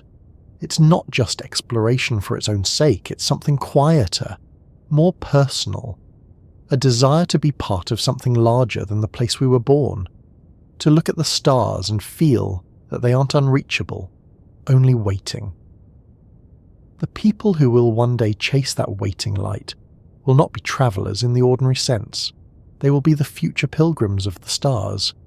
It's strange to think of space travel in terms of pilgrimage. The word carries weight, something sacred, something done not for conquest or profit, but for meaning. But if you look closely, that's what space travel has always been. Each mission, each launch, each voyage into the unknown has been a search, not just for new worlds, but for a deeper understanding of our place among them. The further we go, the smaller we feel, and the more clearly we see that the act of going itself is the point. The universe is not waiting to be claimed, it's waiting to be known. The first generations of star travellers will not be explorers in the romantic sense. They will be caretakers of motion, guardians of endurance. Their journeys will unfold not over hours or days, but over decades, perhaps centuries. They'll live aboard ships that are less like vehicles and more like ecosystems, worlds in miniature, carrying everything they need to survive and everything they know of home. They won't feel their speed any more than we feel the rotation of Earth. They'll live in quiet rhythm, their ship gliding through the dark, its engines whispering, its lights steady against the infinite black. These travellers will measure progress not by distance, but by continuity. Every day they remain alive, every system that continues to function, every signal that still reaches Earth, will be a victory. Their children, and their children's children, may be the ones to arrive. The ship will become a lineage, a moving civilization, its people born, living and dying in motion. To them, the stars will not be destinations but constellations that shift slowly outside their windows, reminders of the direction their ancestors once chose. That idea, a generation ship, has been imagined for nearly a century. A vessel so large and self-sustaining that it becomes its own world. It would carry thousands of people, artificial gravity, agriculture, water cycles, and air systems that renew themselves endlessly. The technology is imaginable, though daunting. The psychological challenge may be even greater. How do you maintain purpose when your lifetime is only one chapter of a journey that will take many? How do you define home when your home is always moving? Perhaps the answer lies in redefining what home means. For future travellers, home will not be a place but a continuity of care. The ship itself will become the home, the inheritance, the shared heartbeat of generations. Its walls will carry history, its air will carry memory. The stars will not be silent strangers but companions, ancient lights that guide, always ahead, always beyond reach. The people aboard will grow up under simulated skies, learn to measure time by the glow of distant suns, and live lives that follow the slow rhythm of cosmic motion. The transition from earthbound humanity to starfaring humanity will not happen all at once. It will begin, as all great transitions do, with small steps. Colonies on the Moon, then Mars. Habitats in orbit built to last decades. Each one will teach us how to live apart from Earth, how to recycle water perfectly, grow food without soil, generate power without atmosphere. These lessons will accumulate until one day, building a ship that can sustain itself indefinitely will no longer seem like science fiction. It will seem like the next logical step. That first true interstellar vessel may not even carry humans at first. It might carry machines, seeds, DNA, and instructions. An arc of information sent to start life elsewhere. Artificial intelligence might maintain it, nurture it, guide it through centuries of silence. The first human presence beyond the solar system might not be biological at all, but digital. Explorers made of memory and code, carrying our knowledge across the void faster than our bodies ever could. Eventually, though, there will come a time when flesh and bone follow. Humans, adapted for life in long isolation, will board ships bound for nearby stars. They may leave knowing they will never return. The message they carry will be simple and ancient, that life is not content to stay still. They will embody that motion. Their departure will be both an act of courage and an act of surrender. Courage to face the unknown, surrender to time itself, knowing that their names may be forgotten, but their journey will continue. On such a voyage, speed will no longer be thrilling, it will be routine. The ship will move at tens or hundreds of kilometers per second, perhaps even a fraction of the light speed. Inside, daily life will unfold quietly. Meals will be eaten, maintenance done, children taught, stories told. The stars outside will change too slowly to notice.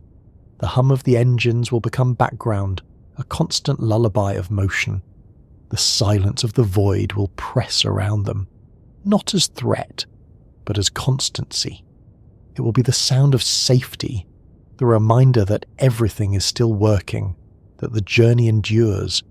Generations aboard will grow up without ever seeing Earth. They'll learn of oceans, trees and skies from recordings, from education passed down through generations. Their reality will be metallic corridors, glowing gardens under artificial light, windows that look out on infinity. Yet, in that setting, humanity will remain what it has always been. Curious, adaptive, restless. The desire to look outward, to move toward the light, will continue. These future pilgrims will carry traditions we can only imagine. They'll mark time differently, perhaps by the ship's rotation, or by the cycles of its power systems. They may have festivals that celebrate the anniversary of launch, or the alignment of their destination star in view. Their myths will be born from the hum of machinery, their art from the geometry of containment. For them, space will not be foreign, it will be inherited. And still, despite all the technology and adaptation, they'll remain deeply human. They'll laugh, argue, fall in love, grieve, and wonder, just as we do. Their speed will be unimaginable, their environment unlike anything on Earth, but their hearts will beat at the same rhythm as ours. They'll look at the stars and ask the same questions. Where did we come from? Why are we here? What lies beyond that next faint light? There's something profoundly hopeful in imagining them. Because when you strip away the machinery, the generations, the physics, what remains is the same instinct that has driven us since we first looked at the horizon. To move, to learn, to reach. The future pilgrims of the stars will not be different from us in spirit, only in scale. They will live in a version of the same longing that led our ancestors across oceans and deserts, but magnified to cosmic proportions. They'll also inherit our patience. Interstellar travel will demand it more than any other endeavour in history. Their communication with Earth will be delayed by years. Their signals will return home long after they're gone. Yet, they will continue, guided by trust in their technology, in each other, in the purpose that sent them. The silence around them will be vast, but it will not be empty. It will be filled with the hum of continuity, the steady movement of life through the dark. In that way, they will become something both ancient and new. Ancient because pilgrimage has always been part of human experience. The act of leaving behind what is known for what is meaningful. New because their journey will stretch beyond history, into the scale of stars. Their stories will unfold in the light of suns that haven't yet risen over Earth's skies. One day, generations after they've departed, a descendant ship may arrive at another system. It will slow, orbit, release smaller craft to study the worlds around a distant sun. Perhaps one of those worlds will have oceans. Perhaps it will have a sky. The travellers will look upon it and feel something primal stir, the recognition of a home they've never seen. The first footsteps on alien soil will not be loud. They'll be quiet, measured, reverent. They'll carry the weight of centuries of motion behind them, and somewhere back in the archives of Earth, a signal will arrive. Faint, delayed, but unmistakable. A voice from another star.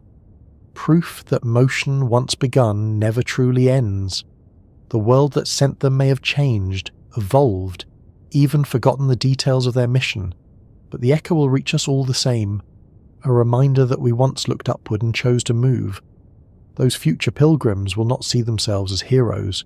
They'll be farmers, engineers, caregivers, scientists, artists, ordinary people living extraordinary lives.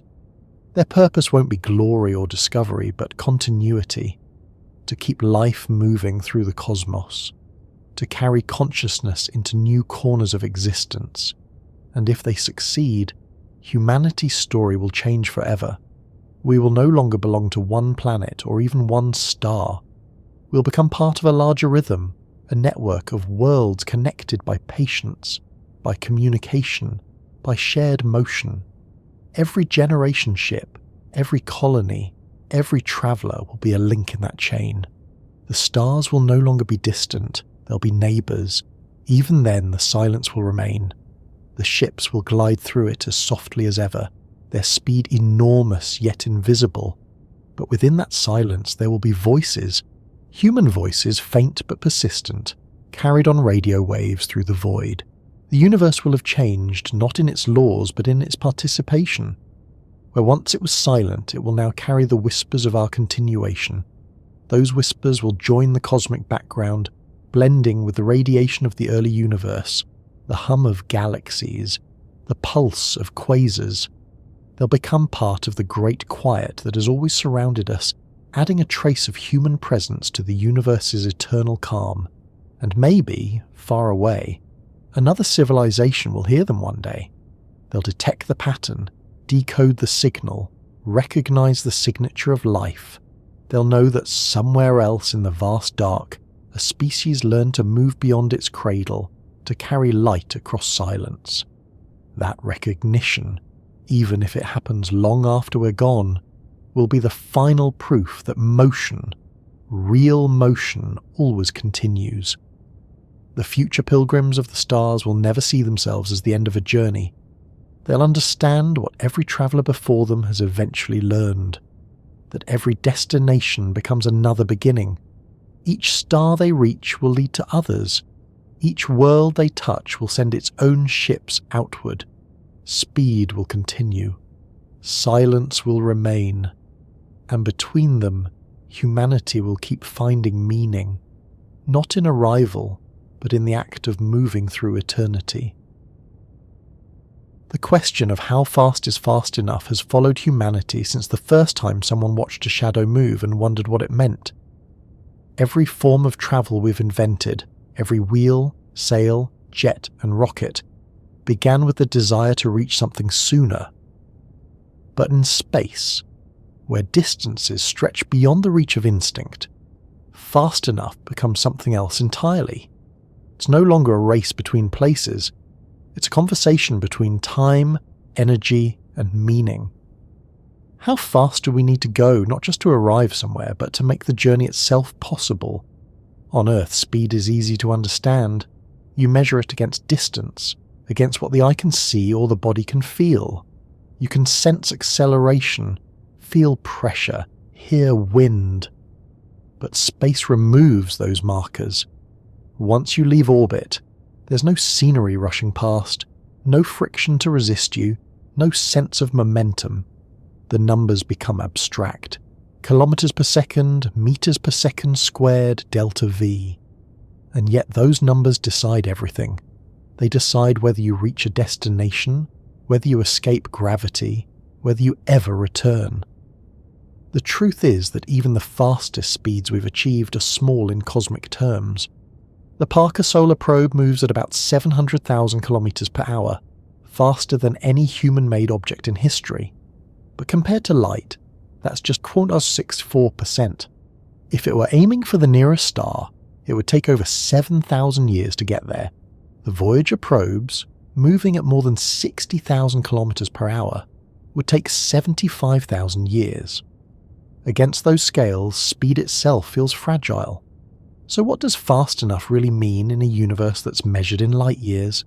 It depends on what you hope to accomplish. For communication, the speed of light is enough. Photons carry our messages across the solar system, from planets to probes, in hours or minutes. For exploration, though, light is both ally and obstacle. It defines what's visible, but it also defines what's reachable. Every increase in speed brings diminishing returns. The faster you go, the harder it becomes to gain more. The energy needed grows exponentially. The line between possible and impossible sharpens. If you wanted to reach Mars in a reasonable time, say, a few months, you'd need only a few kilometers per second of velocity beyond Earth's orbit. That's manageable with current rockets. If you wanted to reach Jupiter in the same time, you'd need much more. To reach the edge of the solar system in less than a human lifetime, you'd need tens of kilometers per second more. To reach another star in that time, you'd need thousands, and at those speeds, physics begins to push back. The airless void becomes an ocean of energy and mass, resistant not by friction, but by the geometry of reality. Einstein's equations tell us that as an object approaches the speed of light, its kinetic energy increases toward infinity. Each new increment of speed demands exponentially more energy than the one before it. At 90% of light speed, you need about twice the energy you needed to reach 80%. At 99%, you need 7 times more. At 99.9, 70 times more. The curve rises steeply, relentlessly. The universe never lets you touch perfection. For that reason, fast enough in space will always mean compromise. It's a balance between what's possible, what's practical, and what's meaningful. The spacecraft we build are limited not just by physics, but by patience. There's a human dimension to speed, a scale of endurance, attention, and expectation. A journey that takes a few years can hold our interest. One that takes centuries demands faith. One that takes millennia belongs to another kind of travel altogether. That's why most near-term missions aren't designed for maximum speed, but for longevity. The Voyager probes, the Pioneer missions, the New Horizons craft, they all rely on steady motion, not extreme acceleration. Their strength is endurance. They keep moving because nothing stops them. Their journeys are not sprints but drifts. Their destinations measured in decades. For them, fast enough means moving just beyond the pull of the sun, carrying memory and curiosity farther each year. If we think in human terms, the threshold for fast enough has always shifted with our understanding. Once, crossing an ocean in months was fast. Then, crossing continents in hours became the new measure. Then orbit. Then the moon. Each new frontier rewrote the scale of expectation, but space resets that again. When distances stretch so far that even light becomes slow, the meaning of fast dissolves. It becomes relative not to distance but to possibility. The difference between stillness and motion at all. There's also a psychological dimension to the question. If you're travelling at a speed where the journey outlasts your lifetime, what does fast enough mean then? Is it enough to know that you've set something in motion, even if you'll never see it arrive? That's the kind of patience interstellar travel demands. The first ships to leave our solar system will likely be robotic. They'll move silently through the dark for decades or centuries before reaching their targets. The people who built them will be long gone, but the meaning of fast enough will still hold because the mission continues. In that sense, speed in space isn't about reaching a destination quickly. It's about sustaining the journey across time. The faster you go, the more energy you need. The slower you go, the more patience you require. Somewhere between those extremes lies the balance that defines exploration. Fast enough to make progress within a generation. Slow enough to be achievable with the tools you have. As technology evolves, that balance keeps shifting. Ion drives, nuclear thermal rockets, and solar sails have already expanded what fast enough means. The next step, fusion propulsion or antimatter catalysis, could shift it further. A fusion-powered ship might reach 1/10 of light speed, cutting interstellar travel to decades instead of millennia. For a species that measures life in centuries at most, that might be the first time fast enough feels personal again. Even then, the limitation won't just be physics, it will be purpose. How much speed do we really need? The universe doesn't care how quickly we move through it. Stars will burn and die, galaxies will collide, and expansion will continue, whether we race or drift. The only thing that defines fast enough for us is meaning, whether the time we spend in motion feels worth the effort. There's a quiet irony in that. The faster we move, the less time we experience. Relativity ensures that. A traveller moving near light speed would see centuries pass outside their window in what feels like years. Time would stretch, the universe would age, and the destination would arrive sooner from their perspective. But the faster they go, the more alone they become, cut off from the rest of time. So fast enough isn't only a question of physics, but of connection. How quickly can we move without losing touch with the rest of existence? In some ways, we already live with that balance. Communication across the solar system happens at light speed, yet even that can feel slow. A signal from Mars takes several minutes to reach Earth. Commands sent back take the same time again. That delay is small compared to the scale of the cosmos, but large enough to feel tangible. It reminds us that distance, speed, and time are inseparable. Go fast enough, and you change how time flows. Go too fast, and you leave everything else behind. For the future travellers, the ones who might one day live on generation ships or orbit distant stars, the question will shift again. Fast enough will no longer mean arriving within a lifetime. It will mean maintaining motion long enough for life to continue. A ship travelling at a few % of light speed will still take decades to reach the nearest stars. For those aboard, time will pass normally, but they'll measure it differently, and generations in cycles of maintenance and stories passed down. For them, fast enough will mean sustainability, motion that can endure forever. In that sense, the idea of fast enough might become less about speed and more about harmony. How fast can we go without breaking the balance of energy, structure, and life aboard the vessel? How fast can we travel while still existing within the rhythms of nature?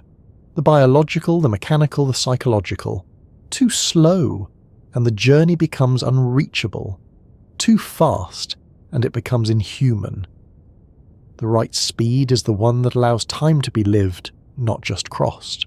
If you think about it, that's been true for every form of travel we've ever had. The fastest route isn't always the most meaningful. Sometimes, slowing down is what allows understanding to form.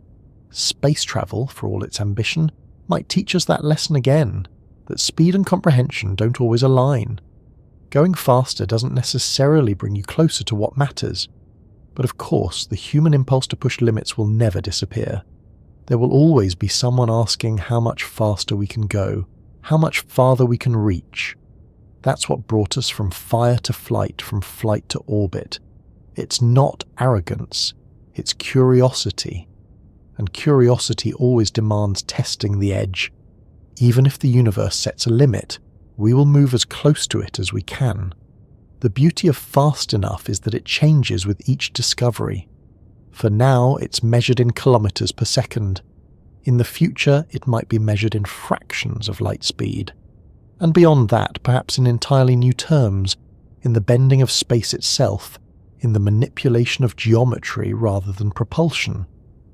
But no matter how it's defined, it will always point to the same question. What are we trying to reach? If the goal is knowledge, then fast enough is the speed at which understanding keeps pace with motion. If the goal is survival, it's the speed at which we can move before the universe outpaces us. And if the goal is wonder, that simple, persistent wonder that has driven every explorer since the beginning, then fast enough might simply be any speed that keeps us looking outward. In the silence of space, where nothing slows you down and nothing reminds you that you're moving, the concept of fast enough becomes philosophical. It's not about velocity, but about presence. Are we moving through the universe, or is the universe moving through us? Each speed we achieve, each boundary we cross, seems to reveal not a limit, but a reflection.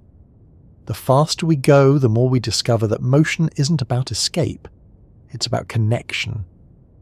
There will come a time when speed stops being the central question.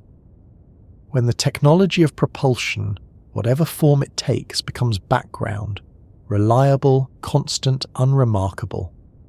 When ships drift between stars as calmly as airplanes cross oceans today, then fast enough will mean something quieter, the ability to continue, unbroken, unhurried, without fear, the speed that carries life gently through the dark. And perhaps that's the answer hidden inside the question. The universe doesn't demand haste, it rewards endurance. Fast enough isn't about how quickly we can reach the stars, but about whether we can keep moving at all, whether we can sustain curiosity long enough to cross the distances that meaning requires, whether we can live quietly and steadily in motion. Because in the end, speed isn't just a number, it's a measure of persistence, a reflection of our willingness to keep going, even when the scale of the journey outlasts our lives. How fast is fast enough? It's whatever speed allows us to continue asking the question, again and again, across centuries and light years, without ever needing to stop. In the end, all journeys in space arrive at stillness. Not the kind that means stopping, but the kind that means continuing without resistance, motion without effort. The stillness between stars isn't a place, it's a condition. It's what remains when the noise of engines fades, when acceleration has done its work and the universe becomes an even endless expanse of quiet continuity. It's where speed becomes indistinguishable from rest, and every motion finds its balance within silence. When a spacecraft leaves the last traces of a planetary system behind, the faint gravity wells, the distant light, the familiar patterns of orbits, it enters this stillness. It keeps moving, of course. Every second, it crosses tens of thousands of kilometers. But there's nothing to mark that motion anymore. No horizon, no glow from the sun, no nearby planet turning slowly past its windows. Just the thin dust of interstellar space, the quiet hum of instruments, and the slow ticking of time. The stillness between stars is not emptiness. It's full of subtle things that don't announce themselves but simply exist. There's gas, a few atoms per cubic centimetre, thin as breath, but vast in total. There's dust, fragments of long dead stars, carbon and silicate grains drifting like faint memories. There's radiation from every direction, the afterglow of the Big Bang still whispering its background tone across the cosmos. There are magnetic fields, stretched thin and slow, wrapping between galaxies like invisible threads. All of it moves, but so slowly, so evenly, that it feels motionless. For a ship passing through this space, there is no sense of movement at all. Its velocity may be thousands of times faster than a rifle bullet, but the emptiness absorbs that speed effortlessly. There's no resistance, no collision, no sign of passage. The particles it encounters are too sparse to matter. Even after centuries, it will pass through fewer atoms than are in a single breath of air. Its path is smooth, pure, unbroken. That purity is part of what makes deep space so strange to the human mind. We evolved to sense motion through friction, through the resistance of air, the push of ground, the way sound changes as we move. Space removes all of that. When motion meets nothing, the senses go quiet. A ship could travel for generations through this stillness and never once feel that it was moving. The only proof would come from mathematics, the tiny Doppler shifts of radio signals, the slowly increasing delay in communication with home. Even light, the one constant of motion, behaves differently here. In the inner solar system, sunlight is everywhere, strong, sharp, defining every surface with brightness. But beyond Pluto, it fades. By the time you reach the Kuiper Belt, sunlight is a pale glow, dimmer than twilight on Earth. Farther still, it becomes indistinguishable from starlight. Shadows vanish. The concept of day and night ceases to exist. Everything becomes a steady half-darkness, a universe painted in gradients of grey and blue. The stillness between stars is where scale becomes almost incomprehensible. The nearest neighbour to our Sun, Proxima Centauri, lies 4.25 light-years away, 40 trillion kilometres. Even at the speed of the fastest probes, it would take tens of thousands of years to cross that distance. And between those two stars there is nothing but this quiet. No landscapes, no boundaries, no obvious path. The emptiness itself is the road. What makes that road remarkable is how stable it is. The space between stars is one of the calmest regions in the universe. The energies that dominate galaxies, supernovae, collisions, black holes, happen far away. Out here, nothing changes quickly. The same particle of dust may drift for millions of years without meeting another. The same ray of light may cross billions of kilometers before touching anything at all. It's a place where time stretches out until it becomes almost meaningless. A spacecraft coasting through this expanse becomes part of that quiet. Its motion doesn't disturb the medium it passes through. There's no wake, no sound, no light unless it creates its own. Its systems hum softly, its instruments record the invisible environment, and its trajectory remains perfect. Every motion it makes follows the laws of physics with absolute precision. There's no turbulence, no randomness, no interference, just motion governed by pure inertia, the continuation of what began long ago. It's easy to imagine that stillness as loneliness, and for humans, perhaps it would be. A person standing in that environment would see nothing near enough to give scale, only stars scattered across infinity, each one separated by inconceivable distance. There would be no sense of up or down, no orientation, no sound. The silence would feel endless. But for a spacecraft, there is no loneliness. It doesn't feel isolation. It simply exists in motion, surrounded by equilibrium. This stillness is also a kind of record. The dust drifting here contains the ashes of supernovae, atoms forged in explosions billions of years ago. The hydrogen gas carries the memory of the first stars that ever burned. The background radiation still hums with the echo of the universe's birth. Every cubic meter of interstellar space is history preserved, spread too thin to touch but still present in every direction. The stillness between stars is not empty because it remembers everything. In that sense, moving through it is like gliding through a museum with no walls and no end. Every particle tells a story. Every wavelength of radiation carries a signature of events that happened before Earth existed. A probe passing through this environment is not just travelling through distance. It's travelling through time, through the layers of the cosmos past. And even though it moves faster than any natural object its size, the stillness around it is so vast that its motion hardly registers. The universe doesn't notice, and that anonymity is part of its peace. This deep quiet also has a subtle danger. The emptiness seems perfect, but it's not entirely harmless. A single grain of dust, no larger than a sand particle, moving relative to a spacecraft at tens of thousands of kilometers per second, carries enormous energy. A collision at that speed can be catastrophic. That's why future interstellar craft will need shields, layers of material or electromagnetic fields to protect against the invisible stream of particles drifting through space. Even in stillness, movement brings risk. The faster you go, the more even the smallest thing matters. But those particles, those stray atoms, also connect the stars. They form the medium through which light travels, through which gravity ripples, through which motion gains meaning. They're the thin thread of matter that binds one system to another. Without them, the universe would still exist, but it would be disconnected, a scattering of islands without sea between them.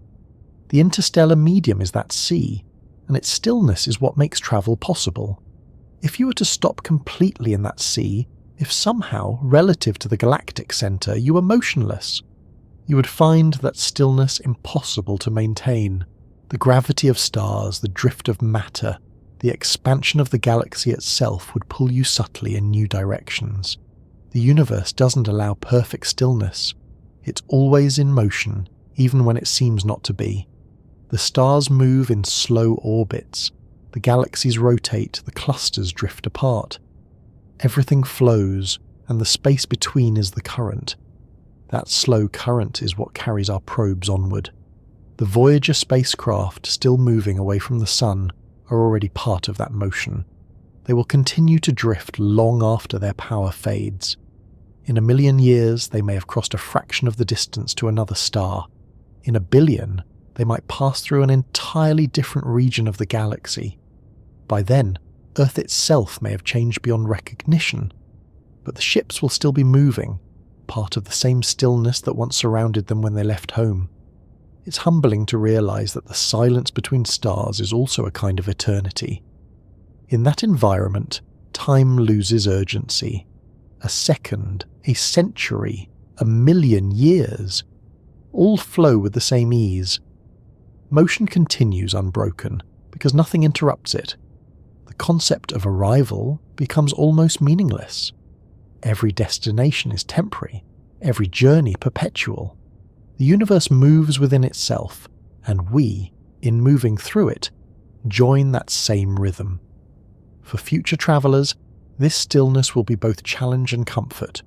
The challenge lies in its scale, its patience, its indifference. The comfort lies in its consistency. There is no chaos here, no turbulence, no storms. The stars will always rise in the same patterns, their light steady, their distances constant. The silence will always remain, and through that silence, the ships will glide, steady, unhurried, eternal. In this space between stars, speed no longer matters in the way it once did. Everything moves so fast and so far that velocity becomes the background condition of existence. Whether you're travelling at 1,000 kilometers per second or at rest relative to your own ship, the experience is the same. The stillness feels identical.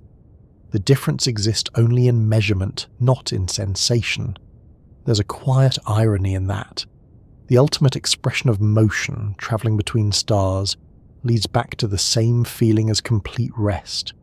The faster we move, the deeper the stillness becomes. It's as if the universe balances every acceleration with silence, ensuring that nothing, no matter how powerful, can disturb its calm. Perhaps that's the real meaning of the stillness between stars. It's not just the space we pass through, but the condition that allows motion to exist at all. Without it, there would be no room for journeys, no continuity, no peace in which time can unfold. The silence is not an absence of life. It's the backdrop against which life becomes noticeable. The pause between every heartbeat, the quiet between words, the darkness that makes light visible. For those who will one day travel through it, the future explorers, the caretakers of motion, this stillness will be their constant companion. It will teach them patience, perspective, humility. It will remind them that even at unimaginable speeds, the universe offers no resistance, no applause, no sign of completion. It will remind them that movement itself is the destination. And perhaps that's the lesson all journeys eventually lead to. That beyond the noise of engines, beyond the urgency of departure, beyond the thrill of acceleration, there lies a quieter understanding that the true purpose of motion is not to escape stillness, but to find it. Because somewhere, out in that infinite calm between the fading warmth of one star and the faint pull of another, the universe is waiting, not as an end, but as an invitation to rest within its silence, to keep moving through the peace that holds everything together. And in that stillness we finally see what speed has always been leading toward. Not noise, not arrival, but the quiet rhythm of existence itself, vast and unending, carrying us gently between the stars.